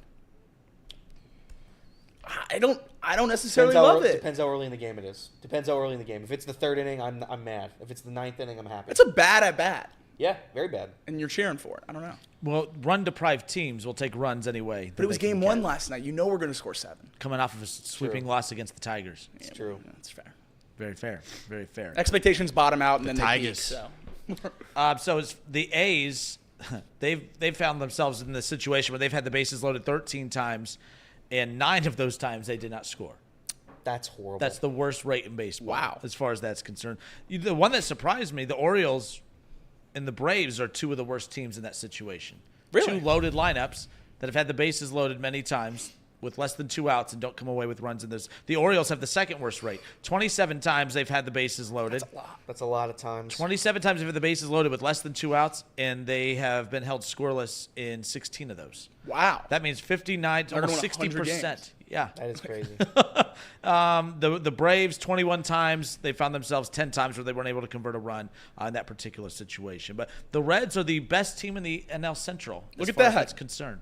Ahead of the Hang the Pirates. banner. I would love Fly to that- cherry pick some more stats we're best in the NL Central at. Probably exit velo. I feel like Probably. It's number Rece one Hinds, things. baby. number 1 in exit velo. Here- I'd love to be number 1 in exit velo, so everybody can tell me how unlucky we are. This is probably your worst bit because exit velo is a good stat. It's so dumb. No, it's not. I don't Exit need to velo know how stinks. hard the bat came off the ball. I just need to know where the ball went. As a fan, why do you as a fan need to know that? Because harder hit balls have more likelihood of getting a hit. But again, why as a fan do you need to know that? To know how baseball guys are existed for centuries. to and know how no guys one, are trending at the plate, if you're hitting the ball hard and getting outs versus. But hitting the again, ball why soft do and you getting need outs. to know that as a fan? I'm going to go to the ballpark with my beer and my popcorn. I like to and- track my roster Nerd. throughout the season. Nerd. Oh, yeah, self-proclaimed. Nerd. I'm on Baseball Reference and Savant every night looking at that stuff. Elliot, are you? I'm a nerd, sure. I don't know if I'm a nerd for that stupid stat, but I am a nerd. That's what got me. That's what got Danny Graves blocked me on social media because of that. You called her Exit nerd? velo? Because the exit velo argument. Really? I was like, because all I tweeted, and it wasn't even that bad. It was just basically what I said. He was complimenting someone's exit velo, and I said, all I did was quote tweet it and just said, I don't need to know how hard it came off the bat. I just need to know that it either left the ballpark, didn't leave the ballpark, led to an out, did not lead to an out, led to a hit, did not lead to a hit. I think it's cool. It's easier to And he forecast blocked me. stuff. It's easier to forecast stuff with exit velo and different stats like that. Reed brought up something in the chat with the bases loaded stat. Yep. I feel like teams would score every time if they just ran the contact play. That's true. We could run Speaking the of contact play, do we have a piece coming up? We do. Trace did a expose on the contact play, so that'll be immediately following this show. Trace should be a baseball coach, by the way. You know, He could be. You've gleaned the ire of Nick Kirby. Uh-oh. oh He's no, not happy that you're hating on Nick! exit velo. Whenever How are you, my whenever friend? Kirby This is how comes him and I in, became it's to friends. disparage us. I love when I'm on the same side as Nick Kirby. I know, it does feel I mean, good. it's the best. I think But, I think I've been on the same side as Nick once. He said you're looking up bases loaded stats and you're saying exit velo's a nerd. No, it's stat. July, and all the information was there for me just to read to people. To be fair, yeah, someone else did the research. First of all, I do love Nick because Nick got me one time, and it was along the lines of just something about just because I'm not smart enough to follow along, don't hate those who do. And I said I'm not smart enough to follow along, but that's what I loved. But I Baseball. will hate those I who loved do. baseball when it was just dumb and easy to follow. For instance, like think about this: if I had to explain, if you had like, I don't think it helps. I don't think all these extra little stats help grow the game because if I need to go to college to get a degree to understand all the formulas and equations that lead to what is is this player good or not? Well, you need to look at his OBS. You need to look at his XYT squared divided by 55 on a Tuesday times 12. Like that's not helping the game, and that is not making it easy for new fans to grow and with the game, as far as I'm concerned. Yeah. The reason the game was easy to follow growing up was because and non-intelligent fans can go to a ballpark. Explain this game to me. All right, well, when someone's foot touches that plate, that's a run. That's basically a point for your team. You want to follow along there. If they hit the ball and it goes out of the ballpark, that's a run. And if there's people on base when that ball leaves the ballpark, then everyone that was on base, that counts towards the total runs for that at bat. Not one time will someone look at you and say, well, I need to know how hard it was hit. I know it led to a run, but how hard was it hit? It wasn't hit that hard, but it led to a run, so that's a bad thing? No, we scored a run, damn it. Every home run I've ever been at a baseball game for since Baseball Savant comes out, I look up the exit velo. Really? And now the Reds have finally put it on the runner, which is the coolest thing in the world. As soon as Elly hit that double yesterday, the first thing I did was whip my head around and see how hard it came off the bat. But What was the answer? 113. Unreal. that's what I guessed too. Unreal. That's Too all right. fast. I just listen. Exit velo is a fine stat when your team is successful at getting a hit. But if a guy hits a ground ball 110 off the bat right to the shortstop, I don't care. That's Yeah. not bad See, luck. I still do. It's It's not bad luck. You hit a hard ball right at somebody who was defensively in the right area. So According to the sheet, the stats and all that, Yeah. that's it's like the shift and everything else. if a guy's 0 for 10 with 10 soft hit ground balls, then he, at the end of but that guess stretch what? He hits- produced as much as the guy that's 0 for 10 with 10 hard hit balls, Well, no, but the guy with 10 hard hit balls seeing the ball better, he's going to come out of that slump quicker. and that leads to what? for More you? runs and more wins for the team. What You're if playing the right guy. If two guys are 0 for 10 and one guy's hitting every ground If ball at that's your 65 and metric one guy's for hitting making 100. you feel bad about someone going hitless in 10 straight at bats, then fine. If that makes you feel better, then fine. You're also But at not the end just of the using day, exit velocity results alone. are results. You're not Results using are exit results. velocity alone. You're But, like, using all these things I do massive believe amount of different stats. play a role in the clubhouse and the dugout with the manager, with the coaching staff. Like all of these things, I believe play a role with the coaching staff. What I do not, I have good for baseball for providing all that stuff out there for guys like you and Nick and others who have eaten that up. But in all seriousness, that's fine that you guys like that, but that's not helping grow the sport. That is not helping people. I think it's who have making not followed baseball it. fans smarter across the board. And I don't care. I don't care if my fans are smart or not. I appreciate I just my need fans them to being pay. smart. Well, the dumb fans of baseball that grew up for centuries that just paid money to go watch Babe Ruth eat hot dogs and hit the ball in the No, plenty of ballpark. No people one still cared do about that. exit velocity or any of that stuff. Well, they didn't have it available. to I go them. to basketball games. I love basketball. I don't need to know, man, that was a great three from the corner, but I wonder how many times the seams rotated Do you before know it what went through VORP the net. is in basketball? What? VORP? It's a great stat. And as a fan, I need to know what that is. Yeah, it's the best way to measure wins by a basketball player. Vorp? Yeah, it's like WAR for basketball. It's a little different I see. because you're on the court Hey, the whole time, but it's a great great bit. stat. What a bit. The VORP bit. Dude, he got him. He got him on the VORP bit. VORP's a good stat. LeBron just passed MJ last year. In Vorp? Yeah. Put his VORP on his basketball card. Come on. It's Come on. it's Hey, the best. my VORP's bigger than your VORP, dude. Like, What does Vorp stand for? yeah. Victories over replacement player. So is it like war? It's WAR for It's basketball. war. That's exactly what it is. But you can't calculate it the same they- because you play both ways. What are your thoughts on war then? I'm against it. Ukraine or the Russians? Like, what are we talking? No, I'm talking more in baseball terms. Are you a B WAR or F WAR guy? What? Baseball Reference or Fangraphs WAR? You know what? I don't know. I don't follow any of that, to be quite honest with you. And I admit it. I don't care. I go to the ballpark. I watched Elly score runs last night. I don't need to know how fast he ran. I just know he's fast. It feels good to be not on your side. I mean, I am on your side, but Kirby's yelling at you right now. He is. He says, I completely disagree with the notion that exit velo is bad for the sport. Younger fans are much more interested in knowing how hard the ball is hit, how fast a player is running. But at the same time, and if they're interested in that, fine. But I'm going to tell a kid that he hits it super hard, doesn't hit out of the ballpark, gets an out, but the kid's jumping up and down. I hit it really hard. No What, one's did you score a doing home that, run? though. No? Then get your ass back to the dugout. And you're not going to play until you score some runs and start producing for this team. Get your VORP over there. No one's cheering for an exit velo out. It's just a way You to are. you You can wet your pants with forecast. excitement. You can forecast people being better if they're hitting the ball. What are harder. you, a meteorologist all of a sudden? That's I like being a fan of the sport and understanding the trends of my team. The trends of your team. I do the same thing with football. As soon as the game ends, I'll look up advanced metrics with the Bengals or anything like that. I'm gonna go He sit looks with up, Casey. he looks up and- Joe Burrow's calf and whether or not he's going to re-injure it or not. That's right, because he's injury prone and I'm worried about it. Every game I look up his calf because I'm worried he's going to get hurt again. All right. Sean Connor asked an important question. Do younger fans in the stands win baseball games? Exit velo will. But little Johnny went 0 for 16, who hits the ball Good really question, hard Sean. on his little league team, helping the Reds to victories. Oh, that was a good one, Sean. I don't know how we're anti-advanced metrics in here. It's just crazy. It's not. It's I'm just not. like when you guys like talk down to those who don't. Like if I have, talk down if to I have those a who- baseball who- opinion, and this is how. And by the way, just so we're clear, I'm never talking about Nick. Me and Nick are cool. I love Nick. That's why I love working with him at Reds Fest. I want to make that clear.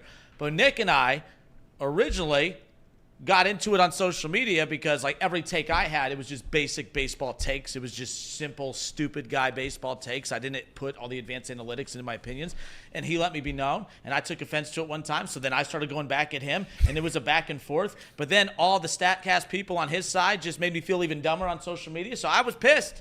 I don't I was care. like, I was You're angry. allowed to have different opinions. I don't on care baseball. about people who don't want to watch exit velo and all that stuff. If you don't want to look at that stuff, that's fine. Watch baseball the old way. That's perfectly fine.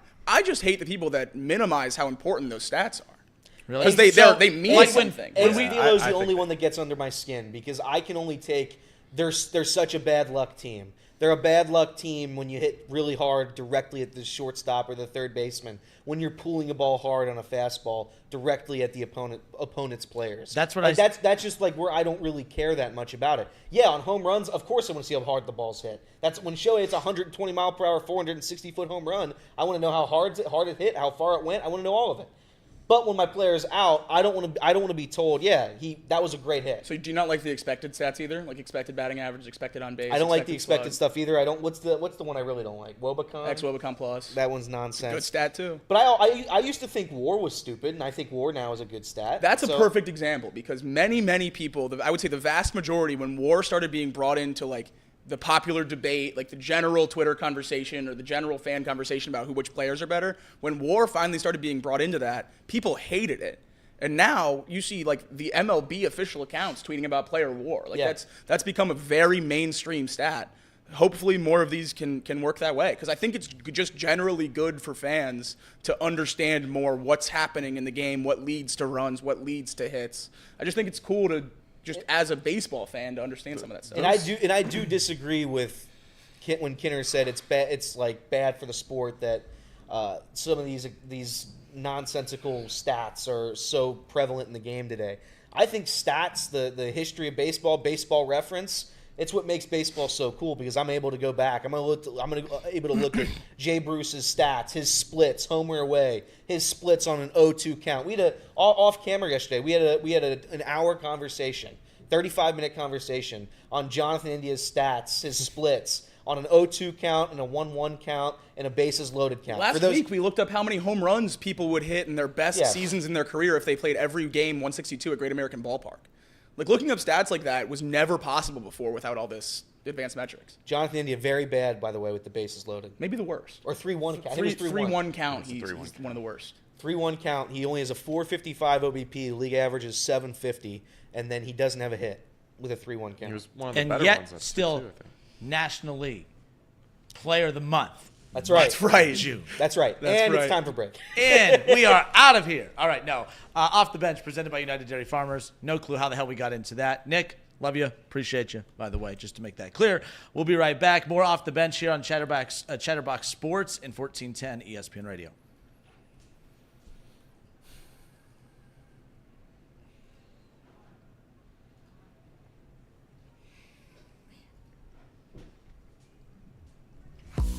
right, and we are back. Justin Kinner, we got Jimmy, Casey, Elliot, and Jacob hanging out with you here on a Tuesday. The Reds get a big win last night over the Rockies, a 6-0 shutout win. Game 1 of that 4-game series. The Reds coming off, of course, of that 3-game sweeping loss against, well, Jimmy's Detroit Tigers.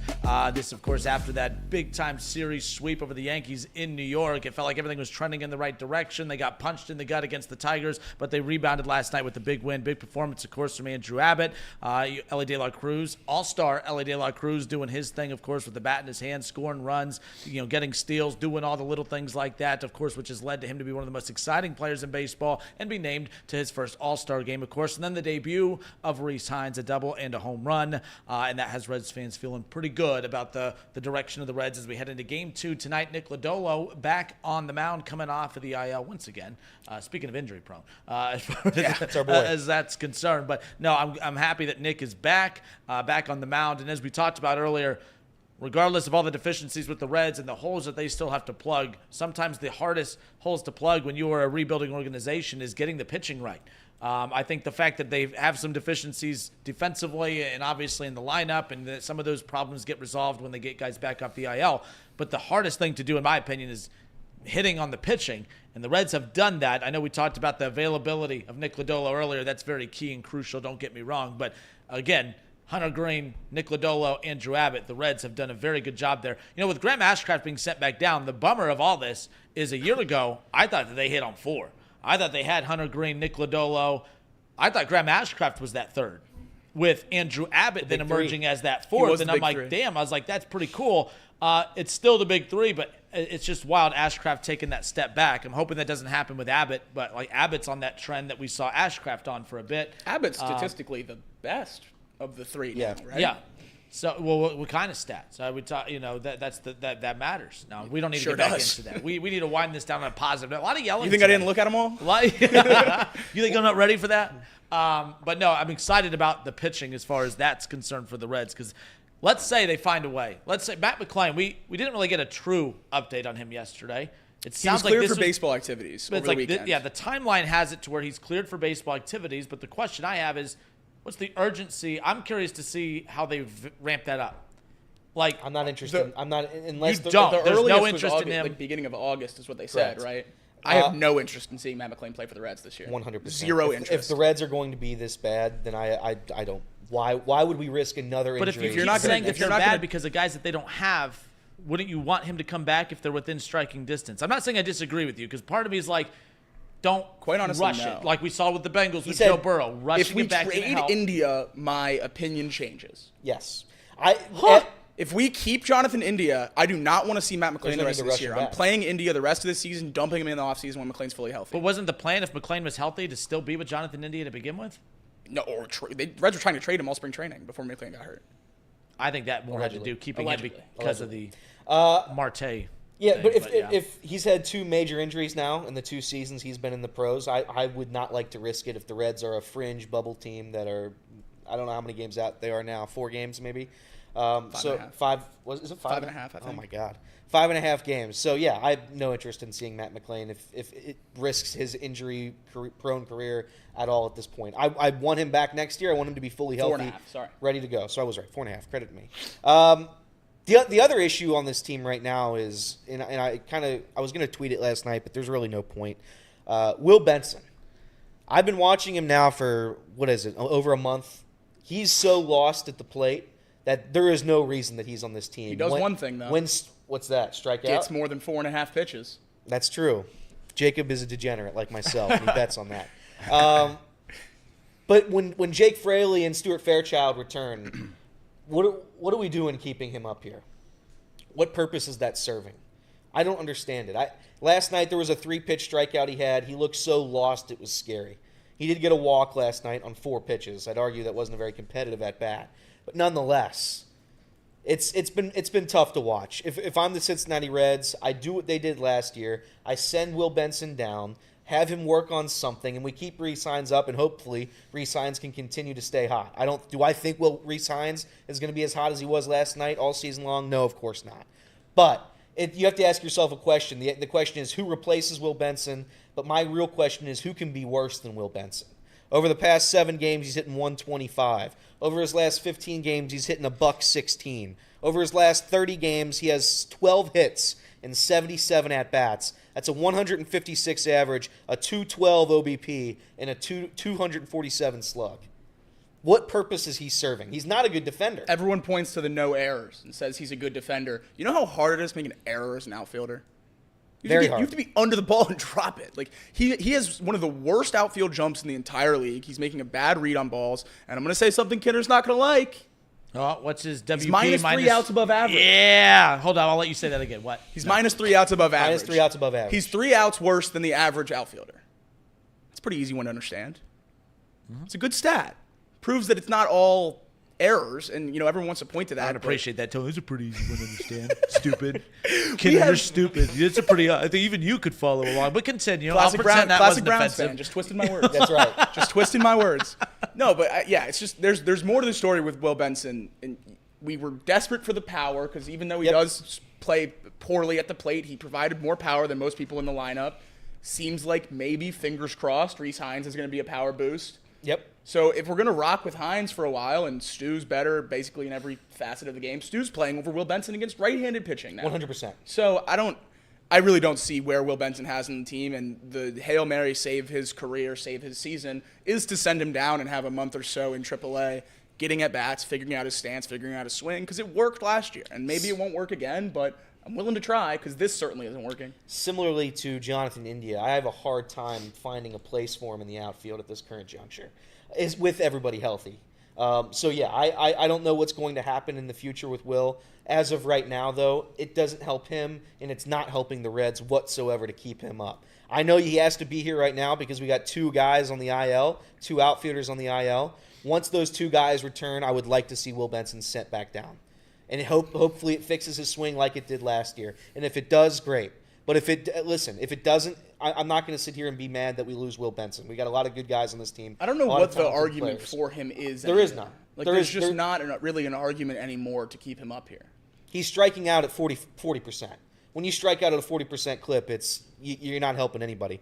Over the last, the last 7 games, he has 9 strikeouts and 16 at-bats. 9 strikeouts and 16 at-bats. Over his last 15 games, he has 22 strikeouts and 43 at-bats. Over 50%. And in his last 30 games, he has 39 strikeouts and 77 at-bats. So he's not striking at 40%. He's striking out at 50% over his last month. Well, it's an uncompetitive player. It's bad, yeah. People are saying Elly strikes out the same amount, so why isn't he getting the same flack? Because Elly's getting on base about 35% of the time. And he has a 4.5 WAR. And Nick Kirby pointed out, I'm not bashing the Reds trying to get Will Benson. That's not what I'm saying. Will Benson showed great upside last year. It didn't work this year. I'm serious. It didn't work. It didn't work last year. It didn't work this year. Last year it worked. I'm not mad at the Reds for trying to get Will Benson. I don't think that was necessarily directed at you. People were calling it a bad trade. They said Cleveland fleeced us, stuff like that. Oh, I don't know. Yeah, it's a guy in single A and a guy who's hurt. So. And Will, the unfortunate part too. So that success story of last year, I remember at Reds Fest talking with Will, and then just when Nick and I did that Will Benson show, or we did the Reds Fest show and had a chance to catch up with Benson. The ironic part about that is Will Benson was probably the biggest fan favorite at Reds Fest. I love Will Benson. I have a Will Benson jersey. I came into this season thinking Will Benson should receive more at-bats against left-handed pitching. He should be an everyday outfielder. He will take that over Jake Fraley, who I also very much like. But here's the thing. If you're not going to be competitive, I can't sit here and defend you. And he knows that. Will Benson isn't immune to how bad he's playing. He knows what he is. I'm sure he's a great locker room presence. I'm sure the guys love him. And one of the reasons why he became that great locker room presence, for one, super big personality. Everyone loves him. But it's because of how poorly he played last year. They sent him down. And he came back and was one of the best 100%. Hitters moving forward. And it was one thing we talked about at Reds Fest was the fact that the message that shows to a young clubhouse of like, okay, you're going to be called up. You're going to have a lot of expectations. If you're not hitting well, not playing well, look at Will Benson. It's a guy that did not play well, took his lumps, went back to the minors, fixed some things, came back, and boom, made an immediate impact and made a big impact the rest of the season. He was a great leader guy from that perspective. But right now, again, what's the secret sauce? What did he work on last year that came back? I mean, baseball's a weird sport, right? Luck, a lot of luck, right? We talked about a lot of luck. I mean, Lady Luck has a lot to do with her. But no, Will Benson, it is unfortunate as far as that's concerned. But again, Benson's not the only hole they have in the outfield right now because, again, that availability thing, crucial, which is why they made that trade they did the other night. Speaking of this, as we close out the radio side of this, how much time we got? We got 4 minutes. Okay, perfect. So ESPN put out an article on a trade target that every team should look at, or at least trade guys on teams that they might move on and who are some good destination spots for them. And the Marlins center fielder Jazz Chisholm Jr. popped up, and the two teams that was listed next to him was the Pittsburgh Pirates and, of course, the Cincinnati Reds. Now, both organizations are not known for making big trades. Was it the Pirates that tried to get Archer, what it was a few years ago, where they gave up They gave up Glasnow and who for Chris Archer? They gave up a lot. I think somebody, Meadows. I think it was Austin Meadows. Yes, it was Glasnow and Austin Meadows to get Archer. Which, by the way, at that time, I applauded that. It was it didn't work out, but I applauded that for them because they were in a position where they needed. At that time, they made a move for now. Damn. And it killed their organization. It did, but sometimes you got to make that decision to go for the now. It backfired on them, yes, but I at least appreciate that. We're gonna have that same argument every day. I apologize, my bad. But no, with that being said, Jazz Chisholm Jr., the Marlins look like they're doing what they always do, and you would be a great Marlins fan. You would love it. Develop good players and ship them away. No, they have terrible farm. They have a terrible farm system. But Jazz Chisholm Jr., you hear that center fielder? What? You just changed subject real quick on that. I mean, that was. I had nothing to contribute to the Marlins farm system, bro. None whatsoever. The only player I knew that was with the Marlins farm system was Peyton Burdick, and he's with the Reds right now. He's with the Reds now. Wright State guy. Shout out to Peyton. But 500-foot home run. That was cool. 500-foot home run. Did he get 2 runs for that 500-foot home run, or just one? No, just one. But he's the only guy in Major League or minor league to hit a 500-foot home run. And he strikes out at 55% of the time. Hey, yeah. Screw you with your stats, buddy. A lot of fives. No, real quick. Jazz Chisholm Jr., again, a trade target suggestion in this article on ESPN Plus for the Cincinnati Reds at center field. Again, player control over the next couple of years. We talked about this yesterday a little bit with another target with the White Sox outfielder. But Jazz Chisholm Jr., your thoughts? Would it be fun? Yeah, probably. He's an exciting player. He wears the chains and has the ice cream sliding mitt like Elly. We'd be the drippiest team in the entire Major League Baseball. Drippiest team. But, I mean, he's a locker room cancer that every teammate has basically said is a bad teammate in his entire tenure in Miami. He's never really on the field. He gets hurt a lot. He's fallen off drastically in the last couple of years.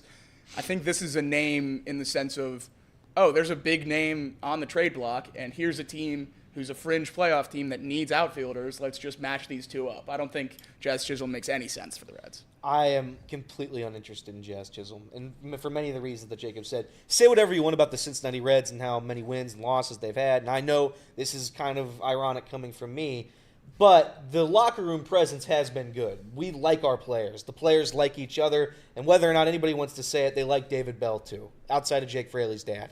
Everybody else seems to have no issue with David Bell. It seems like it's a positive clubhouse environment.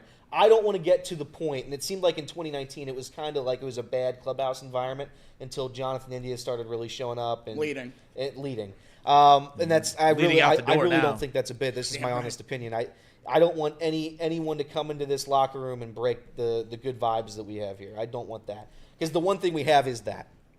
We might not make the playoffs ever, but I'll tell you what, I like my players. So you would rather be an average team with good vibes versus a good team with shaky vibes? Jazz Chisholm. And I'm not saying that Jazz Chisholm is, 255 with a 326 OBP, slugging 400. He's been okay. Voted by the MLB Players Association the most overrated player in the league. Really? By the players. That's tough. That has Reds written all over it, dude. Yeah, I guess. that has pulled the trigger on it now, as far as that's concerned. But he's only making, I think $2.6 million this year, has 2 more years of arbitration, so that makes him attractive as well. He's going to get moved. He'll be a bigger name that's moved. Bottom line is, I know when I throw these, anytime I come across these trade suggestions, 98% of these will not happen. So, it is if the Reds can get him for something cheap, then sure. Basically, the way I'm operating this trade deadline is if a casual baseball fan knows the name, I don't want the Reds to trade for them.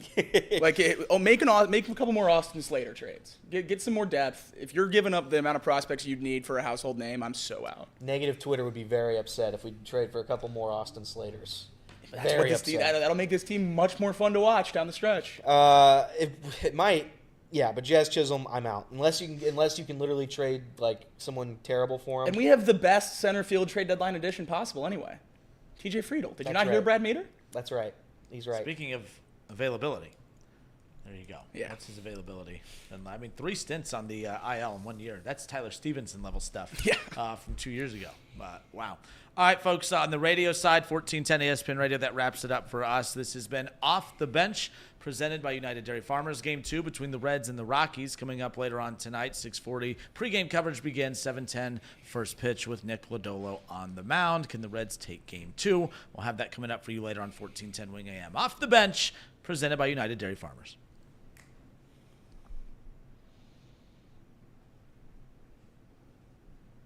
All right, I got the finger from the pointer finger. He's calmed down now. Earlier, the finger he was throwing was That's right. That's right. the middle. But no. When are we going to be worried about? I was going to bring this up on radio today because I didn't want to do it, but maybe tomorrow if he's going to be bad again tonight. When do we start talking about Noelvi Marte?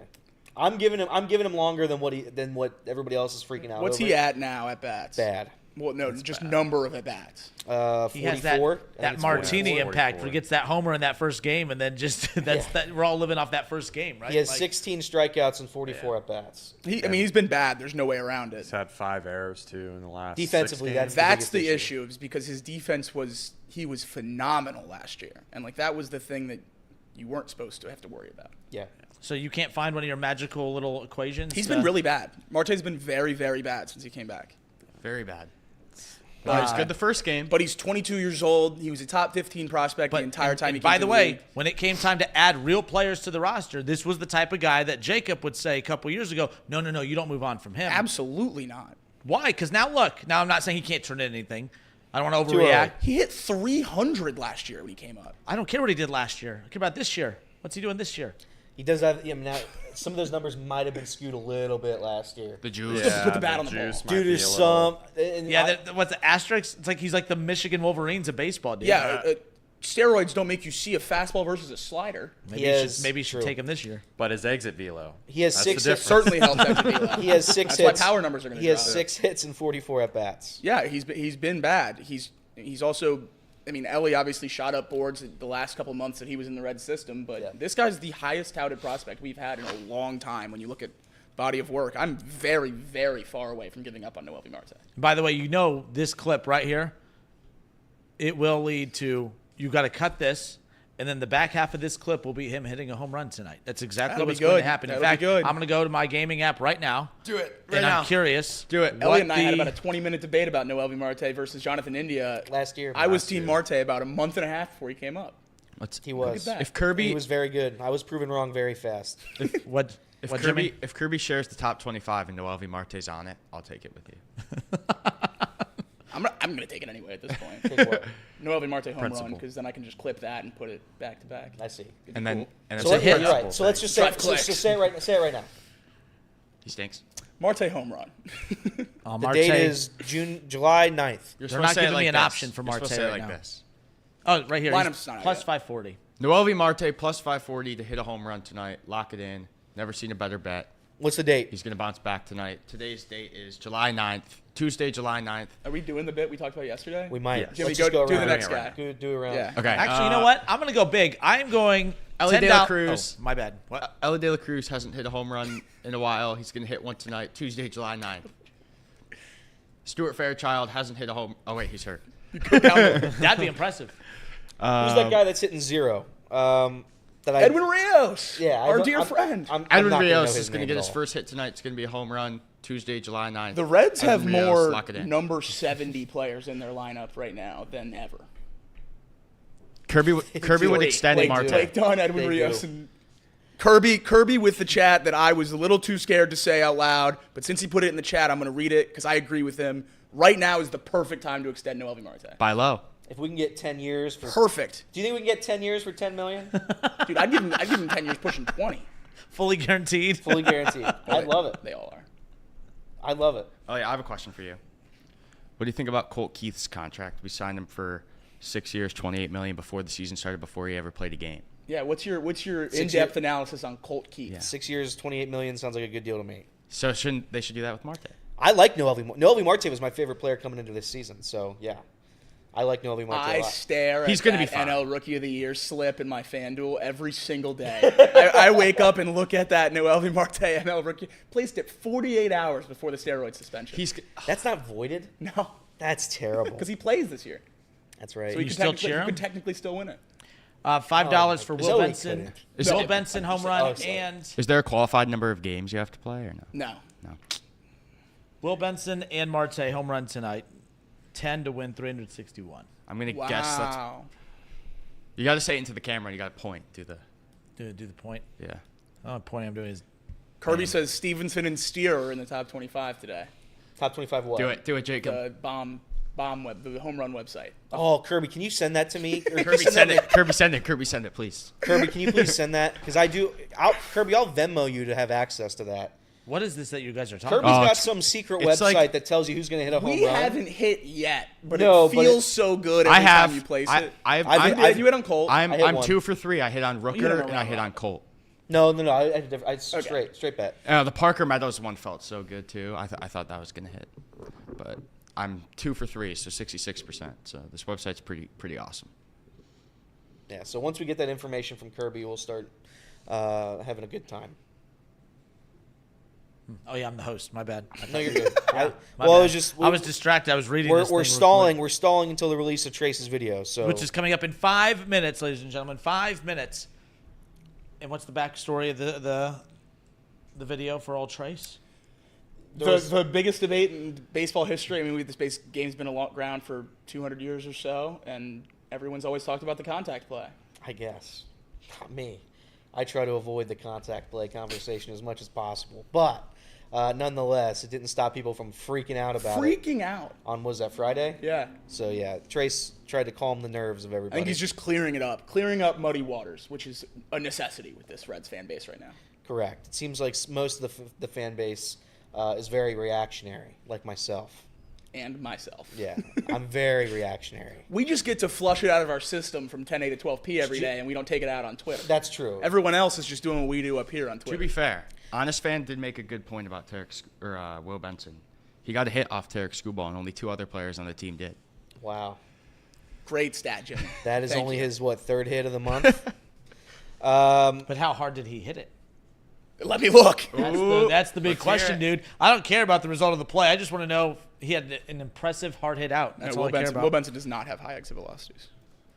Did you know EA Sports College Football 25 will feature current NFL stars in its Ultimate Team game mode, and they have Patrick Mahomes and Joe Burrow on the cover. Ooh. It's going to be sick. So Joe Burrow can finally play for Ohio State. Yeah. By the way, I'm a he Buckeye wasn't fan. good enough. I need He to just ask practiced you. there. In fact, I should just wait for the radio debate tomorrow. I'm gonna wait. I'm gonna hold off on that one Okay. because I'm really curious. Kirby sent the thing tonight, the home run thing.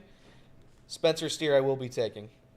I will be taking Spencer What's the Steer. expected? Tyler Stevenson, man, I don't know if I can bet that, but I'm going to have to. That's the issue. I see it, and I like it, that cheat sheet. Like I should never have access to that information because I think every one of those will hit, and if I parlay the right ones, I'll win $1 million. Speaking of giving That's out if free you bets, parlay the right ones. Correct. I pulled down my Uber driver's rating from 5 stars to 1 star because the Yankees lost. Wow. I gave him 5 stars when I got out of the car because I thought he gave me a winner. The pick lost, bumped him down to a 1 That star. stuff used to be funny until they can rate you. Then that really pissed me off. Like I have a good Uber rating. when you have really drunk friends and you order the Uber, and then my friend being a jerk knocks Yeah. my Uber Oh, yeah. rating down, yeah. Spencer You can mess with my Steer- credit, just don't mess with my Uber rating. Exactly.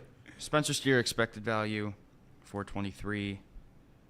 Sportsbook odds 450. Stevenson expected plus 390.